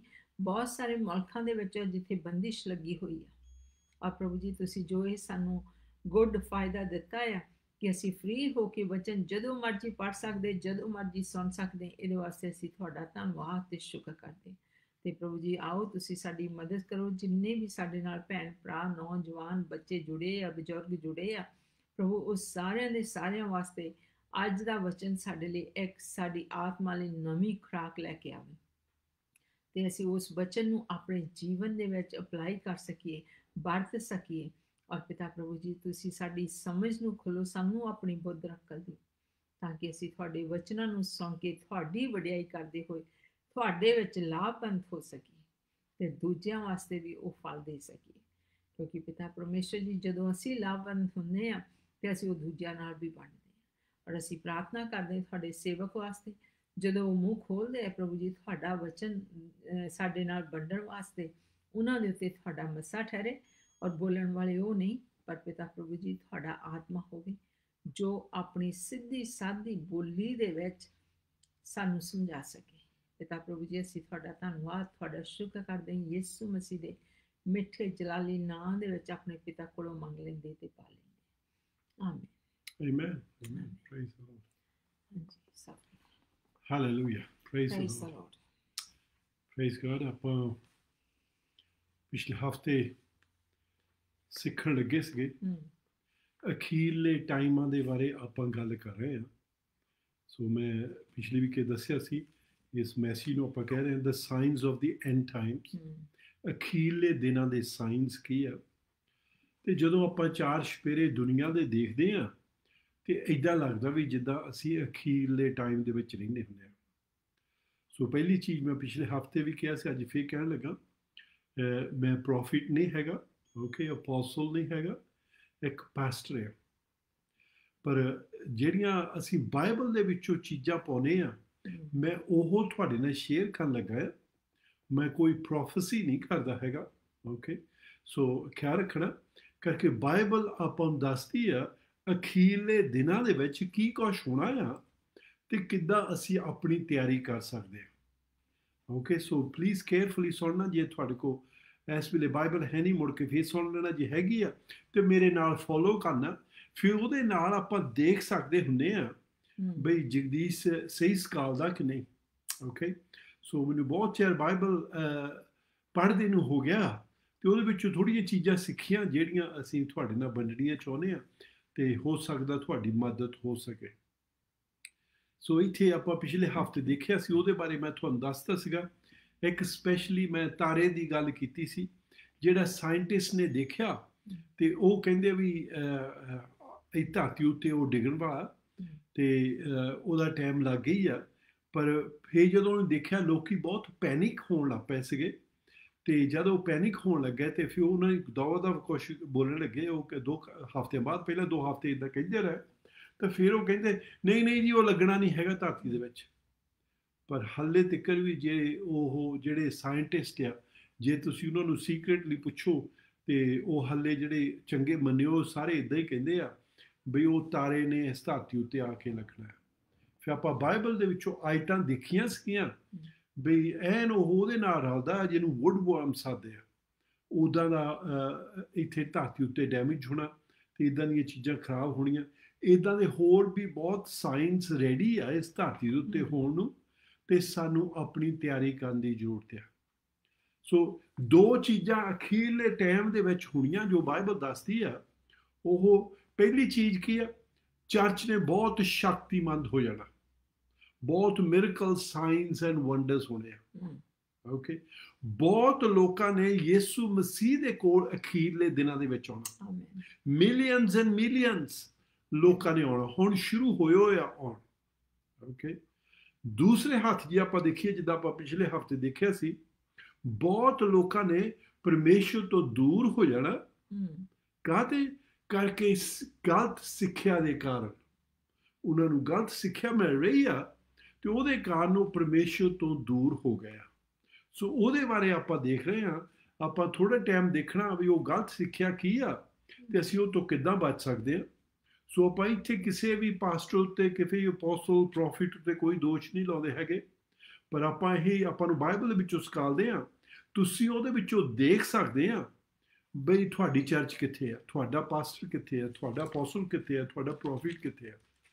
ਬਾਈਬਲ ਦੇ ਨਾਲ ਆਪਾਂ ਦੇਖ ਸਕਦੇ ਹਾਂ, ਓਕੇ। ਸੋ ਉਹ ਮੈਂ ਤੁਹਾਨੂੰ ਦਿਖਾਣੇ ਆ, ਪਰ ਜੋ ਤੁਸੀਂ ਦੇਖਣਾ ਉਹਦੇ ਤੌਰ ਤੁਹਾਨੂੰ ਤੁਸੀਂ ਆਪ ਫੈਸਲਾ ਕਰਨਾ ਹੈ, ਓਕੇ। ਜਗਦੀਸ਼ ਕਿਸੇ ਦਾ ਨਾਂ ਨਹੀਂ ਲੈਂਦਾ ਹੈਗਾ, ਕਿਸੇ ਨੂੰ ਕਹਿੰਦਾ ਨਹੀਂ ਹੈਗਾ ਵੀ ਉਹ ਗਲਤ ਹੈ ਜਾਂ ਹੋ ਗਿਆ, ਪਰ ਆਪਾਂ ਬਾਈਬਲ ਦੇ ਵਿੱਚੋਂ ਦੇਖਾਂਗੇ ਉਹ ਆਪਾਂ ਨੂੰ ਦਿਖਾਉਂਦਾ ਹੈ, ਓਕੇ। ਸੋ ਬਾਈਬਲ ਦੇ ਵਿੱਚੋਂ ਆਪਾਂ ਬਹੁਤ ਕੇਅਰਫੁਲੀ ਦੇਖਾਂਗੇ। ਇੱਥੇ ਜੋ ਅੱਜ ਆਪਣੇ ਵਾਸਤੇ ਰੀਡਿੰਗ ਪੜ੍ਹੀ ਗਈ ਆ ਮਤੀ ਦੀ ਕਿਤਾਬ ਉਹਦਾ 7ਵਾਂ ਚੈਪਟਰ ਉਹਦੀ 21 ਤੋਂ 27 ਤੱਕ ਆਪਾਂ ਪੜ੍ਹੀ ਗਈ ਸੀ, ਜਿੱਥੇ ਜੀਸਸ ਵਾਰਨਿੰਗ ਖਬਰਦਾਰ ਸਾਨੂੰ ਕਰ ਰਿਹਾ ਆ। ਉਹ ਖਬਰਦਾਰ ਕੀ ਕਰ ਰਿਹਾ? ਕਹਿੰਦਾ ਅਖੀਰਲੇ ਦਿਨਾਂ ਦੇ ਵਿੱਚ ਜਦੋਂ ਆ ਦੁਨੀਆ ਦਾ ਖਾਤਮਾ ਹੋ ਗਿਆ, ਅਸੀਂ ਉਹਦੇ ਮੋਹਰੇ ਜਾ ਕੇ ਜਜਮੈਂਟ ਟਾਈਮ ਗਏ। ਕਹਿੰਦਾ ਬਹੁਤਿਆਂ ਨੇ ਕਹਿਣਾ ਪ੍ਰਭੂ ਜੀ ਅਸੀਂ ਤਾਂ ਬਈ ਤੇਰੇ ਹੀ ਆ। ਓਕੇ, ਸੋ ਸਾਨੂੰ ਇਹਦਾ ਮਤਲਬ ਵੀ ਸਾਨੂੰ ਸਵਰਗਾਂ ਵਿੱਚ ਆਉਣਾ ਚਾਹੀਦਾ ਆ। ਕਾਹਤੇ ਉਹਨਾਂ ਦੇ ਕਾਹਤੇ ਖਿਆਲ 'ਚ ਵੀ ਉਹ ਪ੍ਰਭੂ ਦੇ ਹੀ ਆ। ਉਹ ਕਹਿੰਦੇ ਅਸੀਂ ਤੇਰੇ ਨਾਂ ਦੇ ਵਿੱਚ ਪ੍ਰੋਫੈਸੀ ਕੀਤੀ ਸੀ। ਕਿੰਨੇ ਲੋਕੀ ਅੱਜ ਕੱਲ੍ਹ ਪ੍ਰੋਫੈਸੀ ਕਰ ਰਹੇ ਆ ਯਿਸੂ ਮਸੀਹ ਦੇ ਨਾਂ ਦੇ ਵਿੱਚ, ਪਰ ਉਹਦਾ ਇਹ ਨਹੀਂ ਮਤਲਬ ਹੈਗਾ ਉਹਦੇ ਆ। ਓਕੇ, ਮੈਂ ਨਹੀਂ ਕਹਿੰਦਾ ਤੁਸੀਂ ਦੇਖਿਓ ਮੈਂ ਨਾ ਪੜ੍ਹ ਕੇ ਇੱਦਾਂ ਹੀ ਪ੍ਰਭੂ ਕਹਿੰਦਾ। ਫਿਰ ਉਹ ਕਹਿੰਦੇ ਅਸੀਂ ਤਾਂ ਸਾਈਨਸ ਐਂਡ ਵੰਡਰਸ ਕੀਤੇ ਸੀਗੇ, ਬਹੁਤ ਹੈਰਾਨਗਰੀ ਕੰਮ ਕੀਤੇ ਤੇਰੇ ਨਾਂ ਦੇ ਵਿੱਚ। ਯਿਸੂ ਮਸੀਹ ਨੂੰ ਕਹਿੰਦੇ ਆ ਅਸੀਂ ਭੂਤ ਕੱਢੇ ਸੀ ਤੇਰੇ ਨਾਂ ਦੇ ਵਿੱਚ। ਪਰ ਯਿਸੂ ਮਸੀਹ ਦਾ ਕੀ ਜਵਾਬ ਹੁੰਦਾ? ਉਹ ਕਹਿੰਦਾ ਮੈਂ ਤੁਹਾਨੂੰ ਜਾਣਦਾ ਹੀ ਨਹੀਂ, ਤੁਸੀਂ ਕੌਣ ਹੈ। ਵਾਓ, ਅਸੀਂ ਅੱਜ ਕੱਲ੍ਹ ਪ੍ਰੋਫਸੀਆਂ ਸੁਣਦੇ ਆ, ਸਾਡੇ ਖਿਆਲ 'ਚ ਵੀ ਉਹ ਪ੍ਰਭੂ ਦਾ ਆਦਮੀ ਆ। ਅਸੀਂ ਅੱਜ ਕੱਲ੍ਹ ਸਾਈਨਸ ਐਂਡ ਵੰਡਰਸ ਦੇਖਦੇ ਆ, ਸਾਡੇ ਖਿਆਲ ਦੇ ਵਿੱਚ ਉਹ ਪ੍ਰਭੂ ਦਾ ਆਦਮੀ ਆ। ਅਸੀਂ ਬਹੁਤ ਨਿਸ਼ਾਨ ਦੇਖਦੇ ਆ, ਉਹਦੇ ਵਿੱਚ ਸਾਨੂੰ ਏਦਾਂ ਲੱਗਦਾ ਉਹ ਪ੍ਰਭੂ ਦਾ ਆਦਮੀ ਆ। ਪਰ ਪ੍ਰਭੂ ਕਹਿੰਦਾ ਮੈਂ ਤੁਹਾਨੂੰ ਜਾਣਦਾ ਹੀ ਨਹੀਂ ਹੈਗਾ। ਸੋ ਆਪਾਂ ਦੇਖਣਾ ਪ੍ਰਭੂ ਕਾਹਤੇ ਏਦਾਂ ਕਹਿੰਦਾ ਆ। ਓਕੇ, ਸੋ ਆਪਾਂ ਪੜ੍ਹਿਆ ਸੀ ਇੱਥੇ, ਆਪਾਂ ਨੂੰ ਉਹ ਦੱਸਦਾ ਸੀ 23ਵੀਂ ਆਇਤ ਦੇ ਵਿੱਚ ਕਹਿੰਦਾ then I will declare, ਯਿਸੂ ਮਸੀਹ ਆ ਬੋਲਦਾ, ਫਿਰ ਮੈਂ ਉਹ ਕਹੂੰਗਾ I never knew you, depart from me, you workers of lawlessness. Okay, ਇੱਥੇ ਸੀਕ੍ਰੇਟ ਹੈ। ਉਹ ਕਹਿੰਦਾ ਮੈਂ ਤੁਹਾਨੂੰ ਕਦੇ ਵੀ ਨਹੀਂ ਜਾਣਿਆ ਹੈਗਾ, ਤੁਸੀਂ ਇੱਕ ਜਿਹੜੇ ਪ੍ਰਭੂ ਦੇ ਕਾਨੂੰਨ ਸੀ ਉਹਨਾਂ ਤੋਂ ਬਾਹਰ ਕੰਮ ਕਰਦੇ ਸੀਗੇ। ਜੋ ਪ੍ਰਭੂ ਚਾਹੁੰਦਾ ਸੀ ਉਹ ਨਹੀਂ ਕਰਦੇ ਸੀਗੇ। ਓਕੇ, ਤੁਸੀਂ ਬਾਹਰ ਕੰਮ ਕਰਦੇ ਸੀ। ਬੇਸ਼ੱਕ ਦੀ ਮਿਰਕਲ ਸਾਈਨਸ ਹੋ ਰਹੇ ਸੀ, ਬੇਸ਼ੱਕ ਦੀ ਪ੍ਰੋਫਸੀਜ਼ ਹੋ ਰਹੀਆਂ ਸੀ, ਪਰ ਉਹ ਕਹਿੰਦਾ ਤੁਸੀਂ ਪ੍ਰਭੂ ਦੇ ਆਖੇ ਨਹੀਂ ਲੱਗਦੇ, ਬੱਚਿਆਂ ਦੇ ਵਿੱਚ ਨਹੀਂ ਚੱਲਦੇ ਸੀਗੇ। ਓਕੇ, ਇਹ ਬਹੁਤ ਖਾਸ ਆ। ਅਸੀਂ ਕਈ ਵਾਰੀ ਸਾਈਨਸ ਐਂਡ ਵੰਡਰਸ ਦੇਖਦੇ ਰਹਿੰਦੇ ਆ, ਪ੍ਰੋਫਸੀਆਂ ਸੁਣਦੇ ਰਹਿੰਦੇ ਆ, ਸਾਡੇ ਖਿਆਲ 'ਚ ਉਹ ਪ੍ਰਭੂ ਵੱਲੋਂ। ਓਕੇ, ਪਰ ਪ੍ਰਭੂ ਇੱਥੇ ਯਿਸੂ ਮਸੀਹ ਆਪ ਬੋਲਦਾ ਆ ਨਹੀਂ, ਮੈਂ ਤੁਹਾਨੂੰ ਜਾਣਦਾ ਹੀ ਨਹੀਂ ਹੈਗਾ। ਸੋ ਜੇ ਅਸੀਂ ਜਿਹਨਾਂ ਨੂੰ ਪ੍ਰਭੂ ਜਾਣਦਾ ਨਹੀਂ ਹੈਗਾ ਅਸੀਂ ਉਹਨਾਂ ਦੇ ਮਗਰ ਲੱਗ ਗਏ, ਅਸੀਂ ਵੀ ਗਲਤ ਹੋ ਜਾਣਾ। ਸੋ ਸਾਨੂੰ ਚੈੱਕ ਕਰਨ ਦੀ ਜ਼ਰੂਰਤ ਹੈ। ਸੋ ਜੋ ਮੈਂ ਸਿਖਾਉਂਦਾ ਹਾਂ ਉਹਦੇ ਨਾਲ ਅਸੀਂ ਚੈੱਕ ਹੁੰਦੇ ਹਾਂ, ਅਸੀਂ ਦੇਖਦੇ ਹਾਂ ਵੀ ਅਸੀਂ ਕਿੱਥੇ ਗਿਆ, ਸਾਡੀ ਚਰਚ ਕਿੱਥੇ ਗਿਆ, ਸਾਡਾ ਲੀਡਰ ਕਿੱਥੇ ਗਿਆ। ਓਕੇ, ਕਿਸੇ ਦੀ ਜਜਮੈਂਟ ਨਹੀਂ ਹੋ ਰਹੀ ਹੈਗੀ। ਗਾਹਾਂ ਜਾ ਕੇ ਆਪਾਂ ਪੜਾਂਗੇ ਜੀਸਸ ਆਪਾਂ ਨੂੰ ਇਹੀ ਦੱਸਦਾ ਸੀ, ਕਹਿੰਦਾ ਤੁਹਾਡਾ ਨਿਆਂ ਕਰਨ, ਤੁਸੀਂ ਜਜਮੈਂਟ ਨਹੀਂ ਕਰਨਾ ਹੈਗਾ। ਸੋ ਇਸ ਕਰਕੇ ਮੇਰਾ ਕੋਈ ਹੱਕ ਨਹੀਂ ਹੈਗਾ ਕਿਸੇ ਪਾਸਟਰ ਨੂੰ, ਕਿਸੇ ਅਪੋਸਲ ਨੂੰ, ਕਿਸੇ ਪ੍ਰੋਫਿਟ ਨੂੰ ਮੈਂ ਜੱਜ ਕਰਾਂ। ਓਕੇ, ਪਰ ਯਿਸੂ ਮਸੀਹ ਇਹ ਜ਼ਰੂਰ ਕਹਿੰਦਾ ਸੀ ਉਹਨਾਂ ਦੇ ਫਲਾਂ ਤੋਂ ਤੁਸੀਂ ਜਾਣੋਗੇ। ਸੋ ਵੀ ਆਰ ਫਰੂਟ ਐਗਜ਼ਾਮਿਨਰਸ, ਅਸੀਂ ਫਰੂਟ ਚੈੱਕ ਕਰਦੇ ਹਾਂ। ਓਕੇ, ਸੋ ਅੱਜ ਦੇ ਜੋ ਤੁਸੀਂ ਸੁਣਨਾ ਆ, ਤੁਸੀਂ ਦੇਖਣਾ ਉਹਨਾਂ ਦੇ ਫਰੂਟ ਕਿੱਦਾਂ ਦੇ ਆ, ਉਹਨਾਂ ਦੇ ਫਲ ਕਿੱਦਾਂ ਦੇ ਆ। ਉੱਥੋਂ ਫਿਰ ਪਤਾ ਲੱਗਣ ਲੱਗ ਪੈਣਾ ਵੀ ਉਹ ਪ੍ਰਭੂ ਦੇ ਆਦਮੀ ਆ ਕਿ ਨਹੀਂ ਪ੍ਰਭੂ ਦੇ ਹੈਗੇ, ਕਿਸੇ ਭੇਤ ਵਿੱਚ ਬਦਲੇ ਹੋਏ ਆ। ਫਿਰ 24ਵੀਂ ਆਇਤ ਤੋਂ ਲਾ ਕੇ 27 ਆਇਤ ਤੱਕ ਦੱਸਦਾ ਆ ਬਈ ਕਿੱਥੋਂ ਗਲਤੀ ਕਰਦੇ, ਉਹਨੀ ਰੋਂਗ ਥੈ ਉਹ ਬਣਾਉਣ ਲੱਗੇ ਹੋਇਆ। ਜਿੱਥੇ ਉਹਨੀ ਸ਼ਤਰਾਂ ਸੀ ਉਹ ਉਹਨੀ ਨੀ ਚੈੱਕ ਨਹੀਂ ਕੀਤੀ ਹੈਗੀ। ਓਕੇ, ਇੱਦਾਂ ਹੀ ਕਈ ਵਾਰੀ ਆਪਾਂ ਜਿਹੜੇ ਚਰਚ ਨੂੰ ਨੋਰਮਲੀ ਜਾਣ ਵਾਲੇ ਆ, ਆਪਣੇ ਖਿਆਲ ਦੇ ਵਿੱਚ, ਜਾਂ ਜੇ ਤੁਸੀਂ ਮੇਰੀ ਚਰਚ ਹੋ ਤੁਸੀਂ ਤੁਹਾਡੇ ਖਿਆਲ ਦੇ ਵਿੱਚ ਹੋ ਸਕਦਾ ਹੈ ਵੀ ਜਗਦੀਸ਼ ਨੂੰ ਪਤਾ ਹੀ ਆ, ਠੀਕ ਹੀ ਆ। ਓਕੇ, ਨੋ, ਆਪਾਂ ਆਪ ਬਾਈਬਲ ਦੇ ਵਿੱਚੋਂ ਦੇਖਣਾ ਆ ਬਈ ਸਾਡੀ ਨੀਂਹ ਸਹੀ ਜਗ੍ਹਾ ਦੇ ਵਿੱਚ ਆ। ਓਕੇ, ਸੋ ਇੱਥੇ ਉਹ ਦੱਸਦਾ ਆ, ਯਿਸੂ ਮਸੀਹ ਆਹ ਮਿਸਾਲ ਦਿੰਦਾ ਆ, for everyone who hears these words of mine and does not do like a wise man and built on his house on a rock. ਉਹ ਕੀ ਕਹਿੰਦਾ? ਜਿਹੜੇ ਮੈਂ ਤੁਹਾਨੂੰ ਅੱਖਰ ਬੋਲਦਾ ਆ, ਫਿਰ ਕਹਿੰਦਾ ਅਕਲਮੰਦ ਬਣੋ, ਉਹਨਾਂ ਅੱਖਰਾਂ ਦੇ ਉੱਤੇ, ਉਹਨਾਂ ਬਚਨਾਂ ਦੇ ਉੱਤੇ, ਉਹਨਾਂ ਦੇ ਸ਼ਬਦਾਂ ਦੇ ਉੱਤੇ ਘਰ ਆਪਣਾ ਬਣਾਓ। ਓਕੇ, ਮਿਰਕਲਸ ਐਂਡ ਸਾਈਨਸ ਉੱਤੇ ਨਹੀਂ, ਪ੍ਰੋਫਸੀਆਂ ਦੇ ਉੱਪਰ ਨਹੀਂ, ਪ੍ਰਭੂ ਦੇ ਬਚਨ ਦੇ ਉੱਤੇ ਘਰ ਬਣਾਓ, ਉੱਤੇ ਆਪਣੀ ਨੀਂਹ ਰੱਖੋ, ਫਿਰ ਉਹ ਪੱਕੀ ਹੋਣੀ ਆ। ਜੇ ਅਸੀਂ ਪ੍ਰੋਫਸੀਆਂ ਦੇ ਉੱਪਰ, ਜੇ ਅਸੀਂ ਮਿਰਕਲ ਸਾਇੰਸ ਦੇ ਉੱਪਰ, ਮੈਂ ਸਾਰੀਆਂ ਚੀਜ਼ਾਂ 'ਚ ਬਲੀਵ ਕਰਦਾ। I believe in prophecies, I believe in signs and wonders। ਰੋਜ਼ ਮੈਂ ਮਿਰਕਲਸ ਦੇਖਦਾ ਸੀ। ਬਹੁਤ ਪ੍ਰਭੂ ਦਾ ਧੰਨਵਾਦ ਕਰਦੇ ਹੋ, ਮਿਰਕਲਸ ਕਰ ਰਿਹਾ ਆ, ਬਿਮਾਰਾਂ ਨੂੰ ਠੀਕ ਕਰ ਰਿਹਾ, ਕੈਂਸਰਸ ਠੀਕ ਹੋ ਰਹੇ ਆ। ਸੋ ਇਹਦੇ ਵਿੱਚ ਕੋਈ ਸ਼ੱਕ ਨਹੀਂ ਕਰਕੇ ਪਰਮੇਸ਼ਰ ਜੀਂਦਾ, ਉਹ ਕੰਮ ਤਾਂ ਕਰਦਾ ਆ। ਪਰ ਆਪਣੀ ਨੀਂਹ ਯਿਸੂ ਮਸੀਹ ਕਹਿੰਦਾ ਆ, ਜਗਦੀਸ਼ ਨਹੀਂ ਕਹਿੰਦਾ, ਯਿਸੂ ਮਸੀਹ ਕਹਿੰਦਾ। ਤੁਸੀਂ ਆਪ ਇੱਥੇ ਮਥੀ ਦੇ ਵਿੱਚੋਂ ਪੜ੍ਹ ਕੇ ਦੇਖਿਓ, ਜੇ ਤੁਹਾਡੇ ਕੋਲ ਅੰਗਰੇਜ਼ੀ ਦੀ ਬਾਈਬਲ ਲਾਲ ਅੱਖਰਾਂ ਦੇ ਵਿੱਚ ਹੋਣਾ, ਉਹਦਾ ਮਤਲਬ ਯਿਸੂ ਮਸੀਹ ਬੋਲਦਾ ਆ। ਓਕੇ, ਸੋ ਉਹ ਕਹਿੰਦਾ ਤੁਸੀਂ ਆਪਣੀ ਜਿਹੜੀ ਨੀਂਹ ਆ, ਉਹ ਪ੍ਰਭੂ ਦੇ ਅੱਖਰਾਂ ਉੱਤੇ ਰੱਖਣੀ ਆ। ਉਹ ਤੁਹਾਨੂੰ ਅੱਜ ਅਸੀਂ ਸਿਖਾ ਰਹੇ ਹਾਂ। ਫਿਰ ਜਦੋਂ ਉੱਤੇ ਨੀਂਹ ਰੱਖੀ ਹੋਈ ਆ, ਫਿਰ ਉਹ ਕਹਿੰਦਾ and the rain fell and the floods came। ਇੱਥੇ ਇੰਗਲੈਂਡ ਦੇ ਵਿੱਚ ਅੱਜ ਕੱਲ੍ਹ ਬਹੁਤ ਫਲੱਡਸ ਆ ਰਹੇ ਆ, ਬਹੁਤ ਮੀਂਹ ਆ ਰਿਹਾ ਆ। ਸੋ ਐਨ ਅੱਜ ਕੱਲ੍ਹ ਆਪਾਂ ਦੇਖ ਰਹੇ ਹਾਂ। and the winds blew, ਹਵਾ ਆਈ, beat on the house but it did not fall because it was founded on the rock। ਹਾਂਜੀ, ਤੇ 25ਵੀਂ ਆਇਤ ਪੜ੍ਹੇ ਤਾਂ। ਮਤੀ ਦਾ 7ਵਾਂ ਚੈਪਟਰ ਤੇ 25ਵੀਂ ਆਇਤ ਆਪਾਂ ਪੜ੍ਹਨ ਲੱਗੇ। ਮੈਥਿਊ 7:25। ਅਤੇ ਮੀਂਹ ਵਰਿਆ ਤੇ ਹੜ੍ਹ ਆਏ ਅਤੇ ਨੇਰੀਆਂ ਵਗੀਆਂ, ਔਰ ਉਸ ਘਰ ਨੂੰ ਧੱਕਾ ਮਾਰਿਆ, ਪਰ ਉਹ ਨਾ ਡਿੱਗਿਆ, ਕਿਉਂਕਿ ਉਹਦੀ ਨਿਊ ਪੱਥਰ ਉੱਤੇ ਧਰੀ ਹੋਈ ਸੀ। ਕੀ ਹੋਇਆ ਇਸ ਘਰ ਦੇ ਉੱਤੇ? ਤਾਂ ਹੋਰਨਾਂ ਘਰਾਂ ਦੇ ਉੱਤੇ ਵੀ ਸਭ ਕੁਝ ਸੇਮ ਚੀਜ਼ਾਂ ਆਉਂਦੀਆਂ, ਪਰ ਜੇ ਅਸੀਂ ਪੱਕੀ ਨੀਂਹ ਦੇ ਉੱਤੇ ਆ, ਫਿਰ ਉਹ ਡਿੱਗਣਾ ਨਹੀਂ ਹੈਗਾ। ਜੇ ਨੀਂਹ ਨਹੀਂ ਖਰੀ ਹੈਗੀ, ਫਿਰ ਅਸੀਂ ਖਤਰੇ ਦੇ ਵਿੱਚ ਰਹਿੰਦੇ ਹਰ ਵੇਲੇ। ਉੱਤੋਂ ਬਹੁਤ ਸੋਹਣਾ ਲੱਗ ਸਕਦਾ ਆ, ਪਰ ਨੀਂਹ ਖਰੀ ਨਹੀਂ ਹੈਗੀ। ਫਿਰ ਜਦੋਂ ਮੀਂਹ ਆਇਆ, ਹੜ੍ਹ ਆਇਆ ਤੇ ਹਵਾ ਆਈ, ਤੇ ਉਹ ਘਰ ਦਾ ਡਿੱਗਣ ਦਾ ਡਰ ਰਹਿਣਾ ਆ।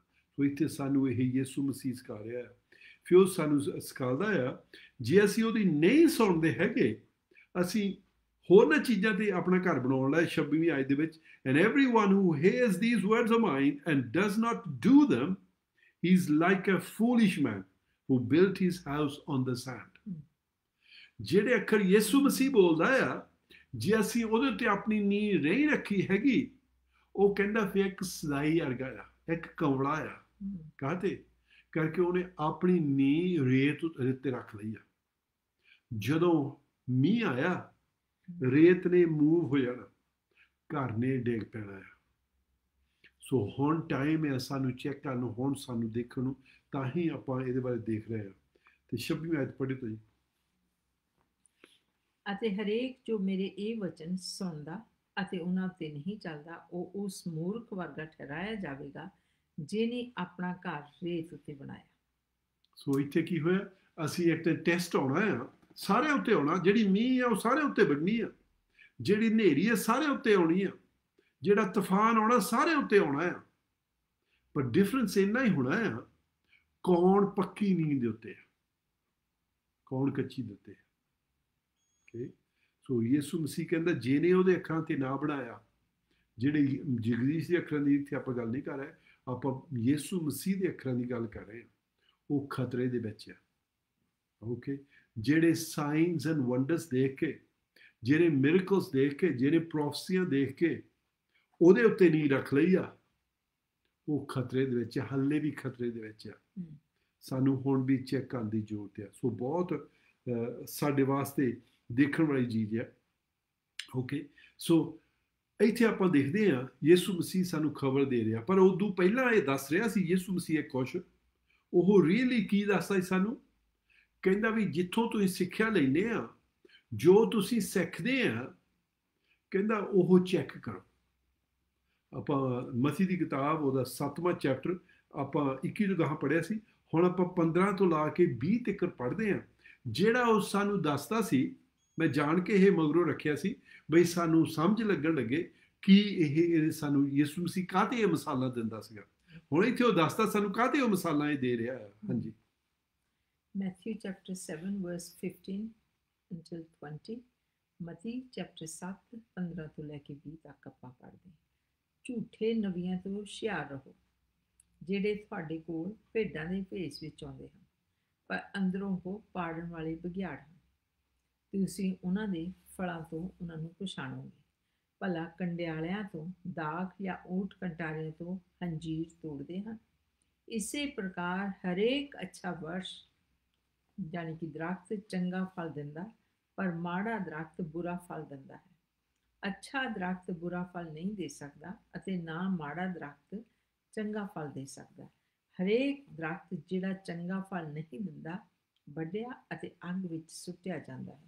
ਸੋ ਤੁਸੀਂ ਉਹਨਾਂ ਦੇ ਫਲਾਂ ਤੋਂ ਉਹਨਾਂ ਨੂੰ ਪਛਾਣੋਗੇ, ਨਾ ਹਰੇਕ ਜਿਹੜਾ ਮੈਨੂੰ ਪ੍ਰਭੂ ਪ੍ਰਭੂ ਕਹਿੰਦਾ ਹੈ। ਆਮੇਨ। ਸੋ ਇੱਥੇ ਸਾਨੂੰ ਬਹੁਤ ਕਲੀਅਰਲੀ ਜੀਸਸ ਦੱਸਿਆ ਆ, ਕਹਿੰਦਾ beware of the false prophets. Okay, ਬਹੁਤ ਇਸ ਦੁਨੀਆ ਦੇ ਵਿੱਚ ਸਹੀ ਯਿਸੂ ਮਸੀਹ ਦੇ ਨਬੀ ਆ, ਸਹੀ ਯਿਸੂ ਮਸੀਹ ਦੇ ਅਪੋਸਟਲਸ ਆ, ਪਰ ਬਹੁਤ ਹੈਗੇ ਆ ਜਿਨੀ ਭੇਤ ਬਦਲਿਆ ਆ। ਇੱਥੇ ਕੀ ਦੱਸਦਾ, ਉਹ ਕਹਿੰਦਾ ਉਹ ਹੈਗੇ ਕੀ ਕਹਿੰਦੇ ਪੰਜਾਬੀ ਦੇ ਵਿੱਚ, ਬਗਿਆੜ ਹੈਗੇ, ਬਗਿਆੜ, ਪਰ ਉਤੋਂ ਦੀ ਸ਼ਕਲ ਏਦਾਂ ਦੀ ਖਾਲ ਏਦਾਂ ਦੀ ਪਾ ਲਈ ਹੈ ਜਿੱਦਾਂ ਉਹ ਭੇਡਾਂ ਲੱਗਦੀਆਂ। ਸੋ ਉਹਨਾਂ ਦੀ ਪਛਾਣ ਕਿੱਦਾਂ ਹੋਊਗੀ?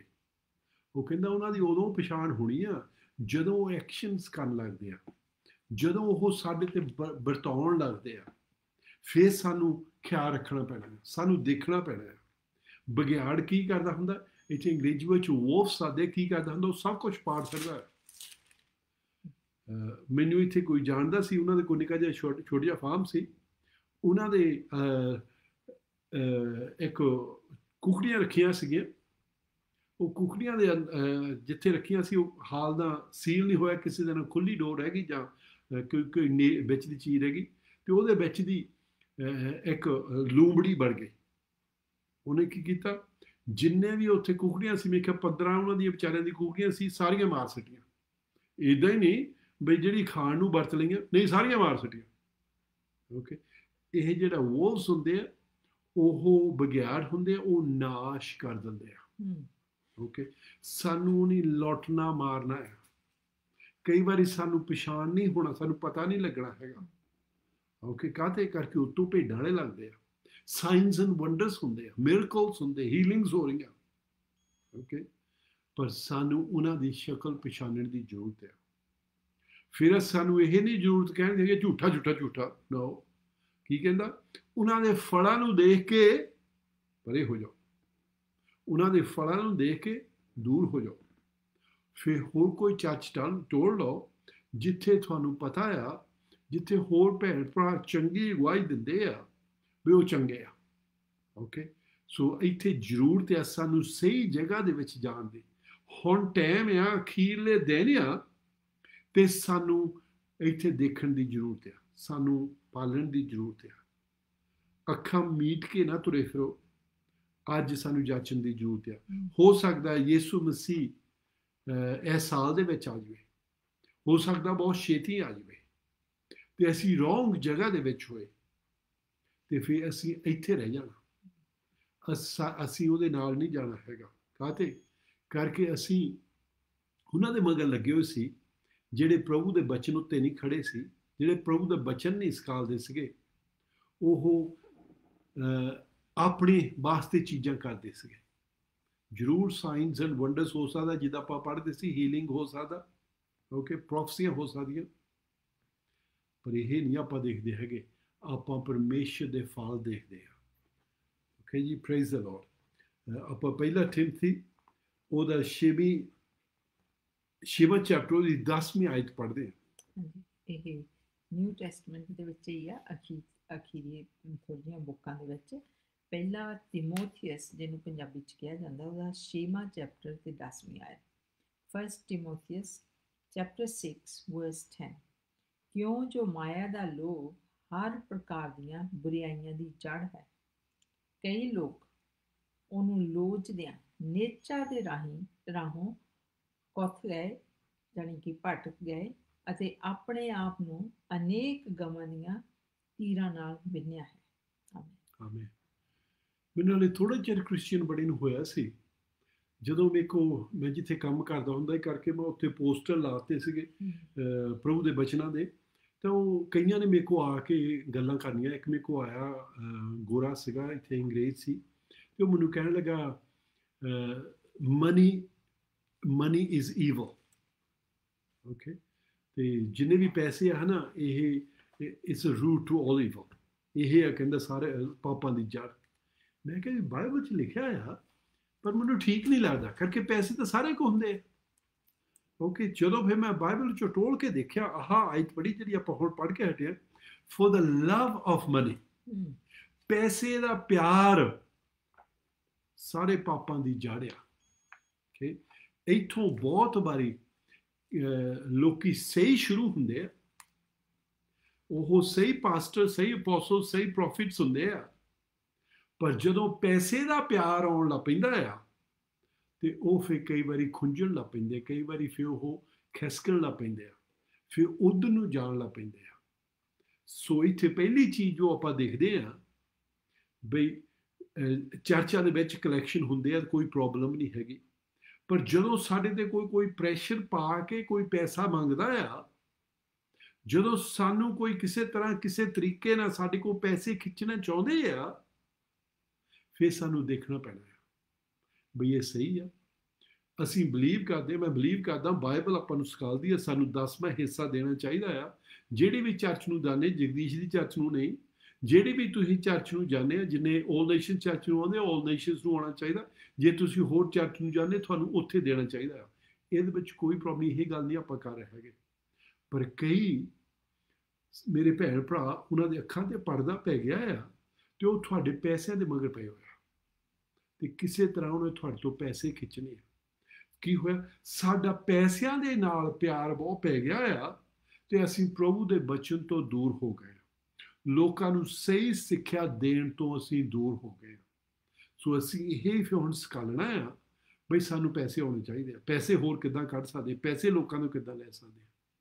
ਸੋ ਇੱਥੇ ਫਿਰ ਸਾਨੂੰ ਚੈੱਕ ਕਰਨਾ ਪੈਣਾ, ਸਾਨੂੰ ਕੀ ਦੱਸ ਰਿਹਾ। ਪਹਿਲੀ ਚੀਜ਼ ਆ, ਜਿਹੜਾ ਪੈਸਿਆਂ ਦਾ ਪਿਆਰ ਆ, ਉਹ ਸਾਨੂੰ ਪ੍ਰਭੂ ਤੋਂ ਦੂਰ ਕਰ ਲੈਂਦਾ ਹੈ। ਓਕੇ, ਸੋ ਇਹਦਾ ਮਤਲਬ ਇਹ ਵੀ ਆ, ਸਾਡੇ ਕੋਲ ਮਿਲੀਅਨ ਪਾਉਂਡ ਹੋ ਸਕਦਾ, ਜੇ ਅਸੀਂ ਉਹਨਾਂ ਪਿਆਰ ਨਹੀਂ ਕਰਦੇ ਹੈਗੇ, ਫਿਰ ਅਸੀਂ ਦੂਰ ਨਹੀਂ ਹੋਏ ਹੈਗੇ।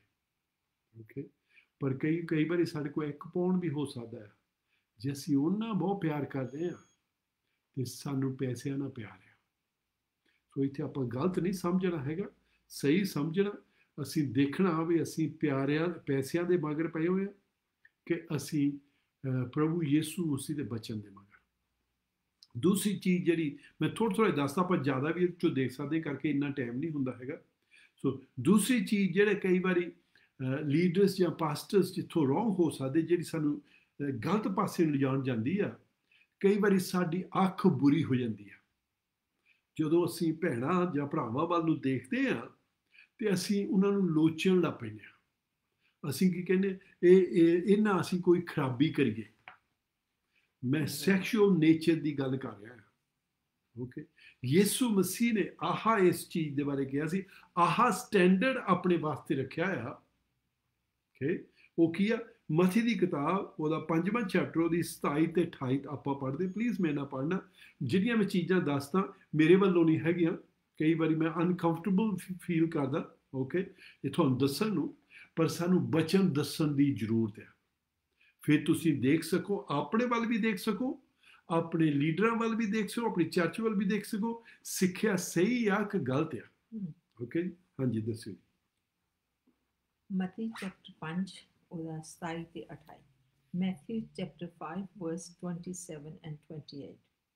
ਤੁਸੀਂ ਸੁਣਿਆ ਹੈ ਜੋ ਇਹ ਕਿਹਾ ਗਿਆ ਸੀ, ਵੀ ਤੂੰ ਜ਼ਨਾ ਨਾ ਕਰ, ਪਰ ਮੈਂ ਤੁਹਾਨੂੰ ਆਖਦਾ ਹਾਂ ਕਿ ਜੋ ਕੋਈ ਤੀਵੀਂ ਨੂੰ ਬੁਰੀ ਇੱਛਾ ਕਰਕੇ ਵੇਖਦਾ ਹੈ, ਸੋ ਤਦੋਂ ਹੀ, ਯਾਨੀ ਕਿ ਉਦੋਂ ਹੀ ਆਪਣੇ ਮਨੋਂ ਉਹਦੇ ਨਾਲ ਜ਼ਨਾ ਕਰ ਚੁੱਕਿਆ ਹੈ। ਓਕੇ, ਸੋ ਇੱਥੇ ਜ਼ਨਾ ਕਰਨ ਦੀ ਗੱਲ ਕਰ ਰਿਹਾ ਹੈ। ਉਹ ਕਹਿੰਦਾ ਇਹ ਜ਼ਰੂਰੀ ਨਹੀਂ ਅਸੀਂ ਜ਼ਨਾ ਕਰੀਏ। ਜੀਸਸ ਤੇ ਬੋਲਿਆ, ਮੈਂ ਨਹੀਂ, ਮੇਰੇ ਵਾਸਤੇ ਵੀ ਬਹੁਤ ਵੱਡਾ ਕਈ ਵਾਰੀ ਟੈਸਟ ਹੁੰਦਾ ਆ। ਓਕੇ, ਪਰ ਇਹ ਮੈਂ ਨਹੀਂ ਕਿਹਾ ਹੈਗਾ, ਮੈਂ ਸਟੈਂਡਰਡ ਨਹੀਂ ਰੱਖਿਆ ਹੈਗਾ, ਇਹ ਜੀਸਸ ਨੇ ਸਟੈਂਡਰਡ ਰੱਖਿਆ ਆ। ਜਦੋਂ ਅਸੀਂ ਕਿਸੇ ਭੈਣ ਵੱਲ ਦੇਖਦੇ ਹਾਂ, ਫਿਰ ਆਪਣੇ ਮਨ ਦੇ ਵਿੱਚ ਆਪਾਂ ਗਲਤ ਚੀਜ਼ਾਂ ਕਰਨ ਲੱਗ ਪੈਂਦੇ ਹਾਂ। ਉਹ ਕਹਿੰਦਾ ਇਹ ਵੀ ਗਲਤ ਆ। ਇਹ ਕਹਿੰਦਾ ਇਦਾਂ ਹੀ ਜਿੱਦਾਂ ਤੁਸੀਂ ਕਰ ਲਿਆ ਆ। ਦੇਖੋ ਯਿਸੂ ਮਸੀਹ ਦਾ ਕਿੰਨਾ ਹਾਈ ਸਟੈਂਡਰਡ ਆ। ਅਸੀਂ ਫਿਰ ਕਿੱਦਾਂ ਕਿਸੇ ਨਾਲ ਗਲਤੀ ਕਰਕੇ ਛੁੱਟ ਸਕਦੇ ਹਾਂ।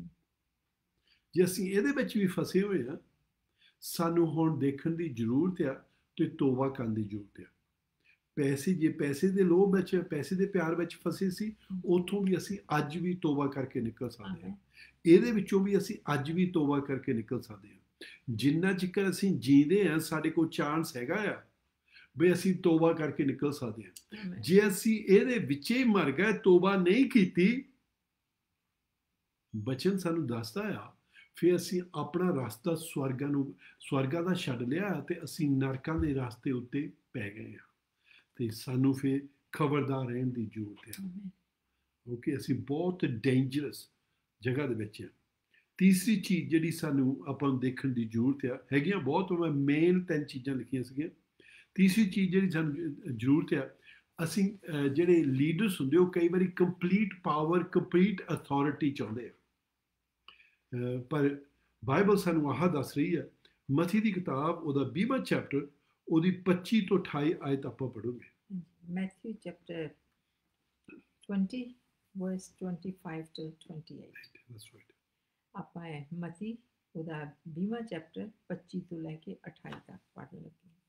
ਤਦ ਯਿਸੂ ਨੇ ਉਹਨਾਂ ਨੂੰ ਕੋਲ ਸੱਦ ਕੇ ਆਖਿਆ, ਤੁਸੀਂ ਜਾਣਦੇ ਹੋ ਜੋ ਪਰਾਈਆਂ ਕੌਮਾਂ ਦੇ ਸਰਦਾਰ ਉਹਨਾਂ ਉੱਤੇ ਹੁਕਮ ਚਲਾਉਂਦੇ ਹਨ ਅਤੇ ਉਹ ਜਿਹੜੇ ਵੱਡੇ ਹਨ ਉਹਨਾਂ ਉੱਤੇ ਧੌਂਸ ਜਮਾਉਂਦੇ ਹਨ।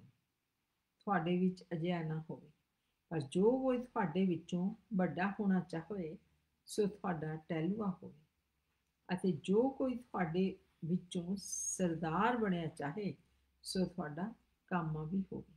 ਜਿਵੇਂ ਮਨੁੱਖ ਦਾ ਪੁੱਤਰ ਆਪਣੀ ਟਹਿਲ ਕਰਾਉਣ ਨਹੀਂ, ਸਗੋਂ ਟਹਿਲ ਕਰਨ ਅਤੇ ਬਹੁਤਿਆਂ ਦੇ ਥਾਂ ਨਿਸਤਾਰੇ ਦਾ ਮੁੱਲ ਭਰਨ ਨੂੰ ਆਪਣੀ ਜਾਨ ਦੇਣ ਆਇਆ ਸੀ। ਮੈਂ ਬਹੁਤ ਵਾਰੀ ਯਾਦ ਕਰਾਇਆ, ਇੱਕ ਵਾਰੀ ਫਿਰ ਯਾਦ ਕਰਨਾ, ਇੱਥੇ ਯਿਸੂ ਮਸੀਹ ਬੋਲ ਰਿਹਾ ਹੈ। ਉਹ ਕੀ ਕਹਿੰਦਾ, ਜੇ ਸਾਡੇ ਵਿੱਚੋਂ ਕੋਈ ਲੀਡਰ ਬਣਨਾ ਚਾਹੁੰਦਾ ਆ, ਉਹਨੂੰ ਸਰਵੈਂਟ ਬਣਨ ਦੀ ਜ਼ਰੂਰਤ ਆ। ਇਹਦਾ ਕੀ ਮਤਲਬ, ਮੈਂ ਰੂਲ ਨਹੀਂ ਕਰ ਸਕਦਾ ਹੈਗਾ।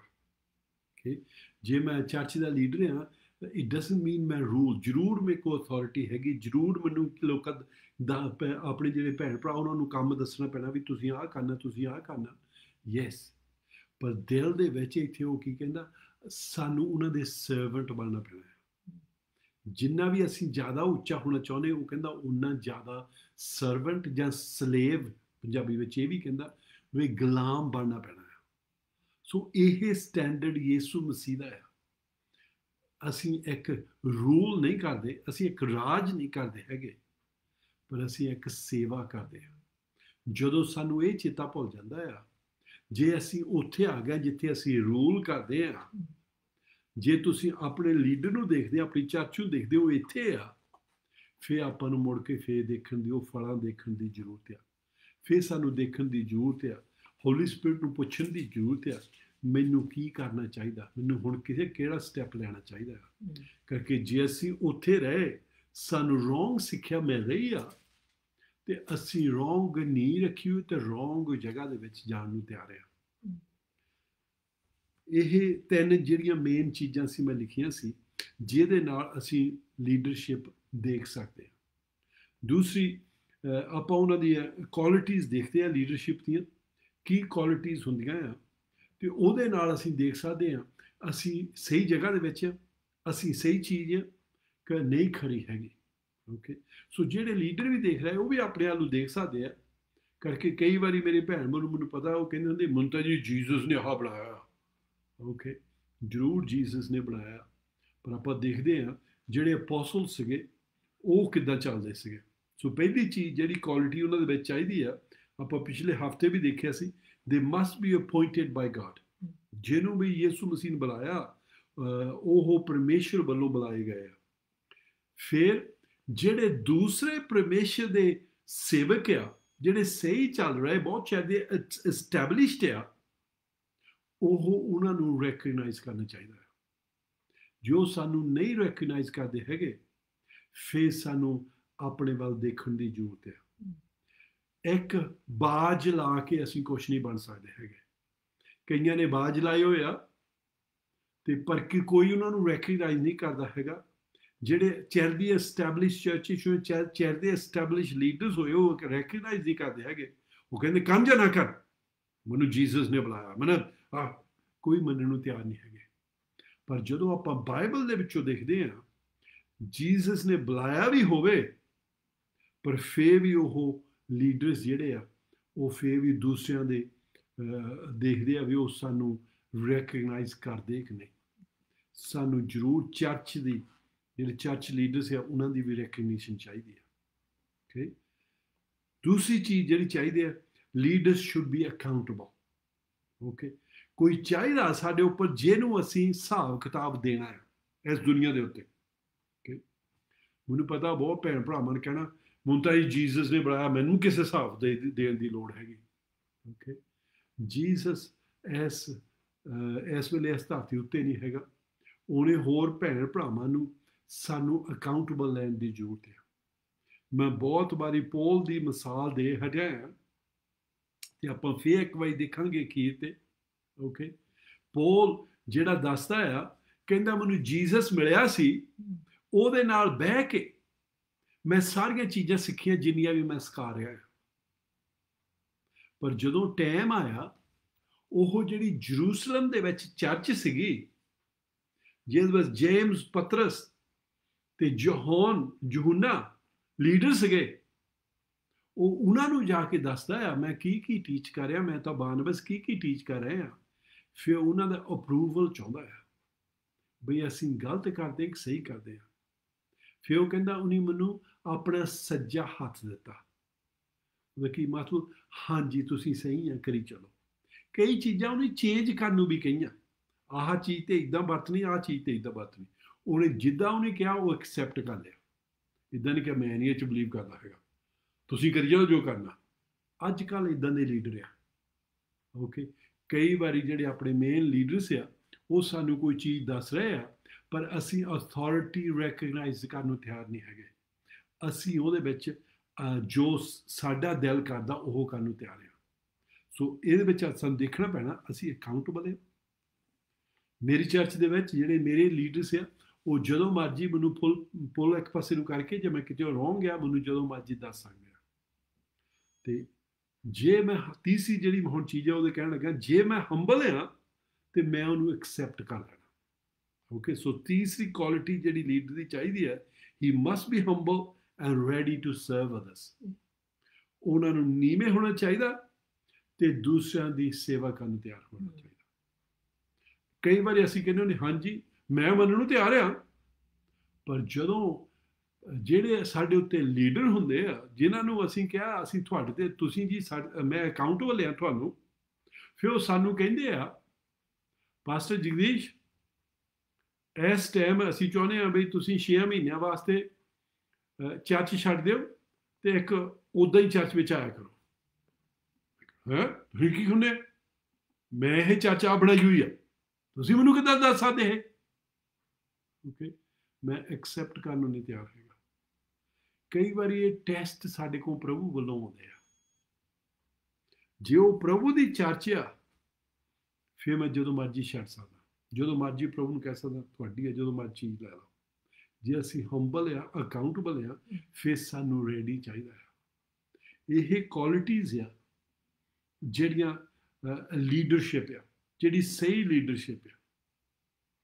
ਪਰ ਇੱਥੋਂ ਅਸੀਂ ਦੇਖਣਾ, ਅਸੀਂ ਹੁਣ ਪਾ ਲੈਣਾ ਬਹੁਤ ਸਹੀ ਨਹੀਂ ਹੈਗੇ।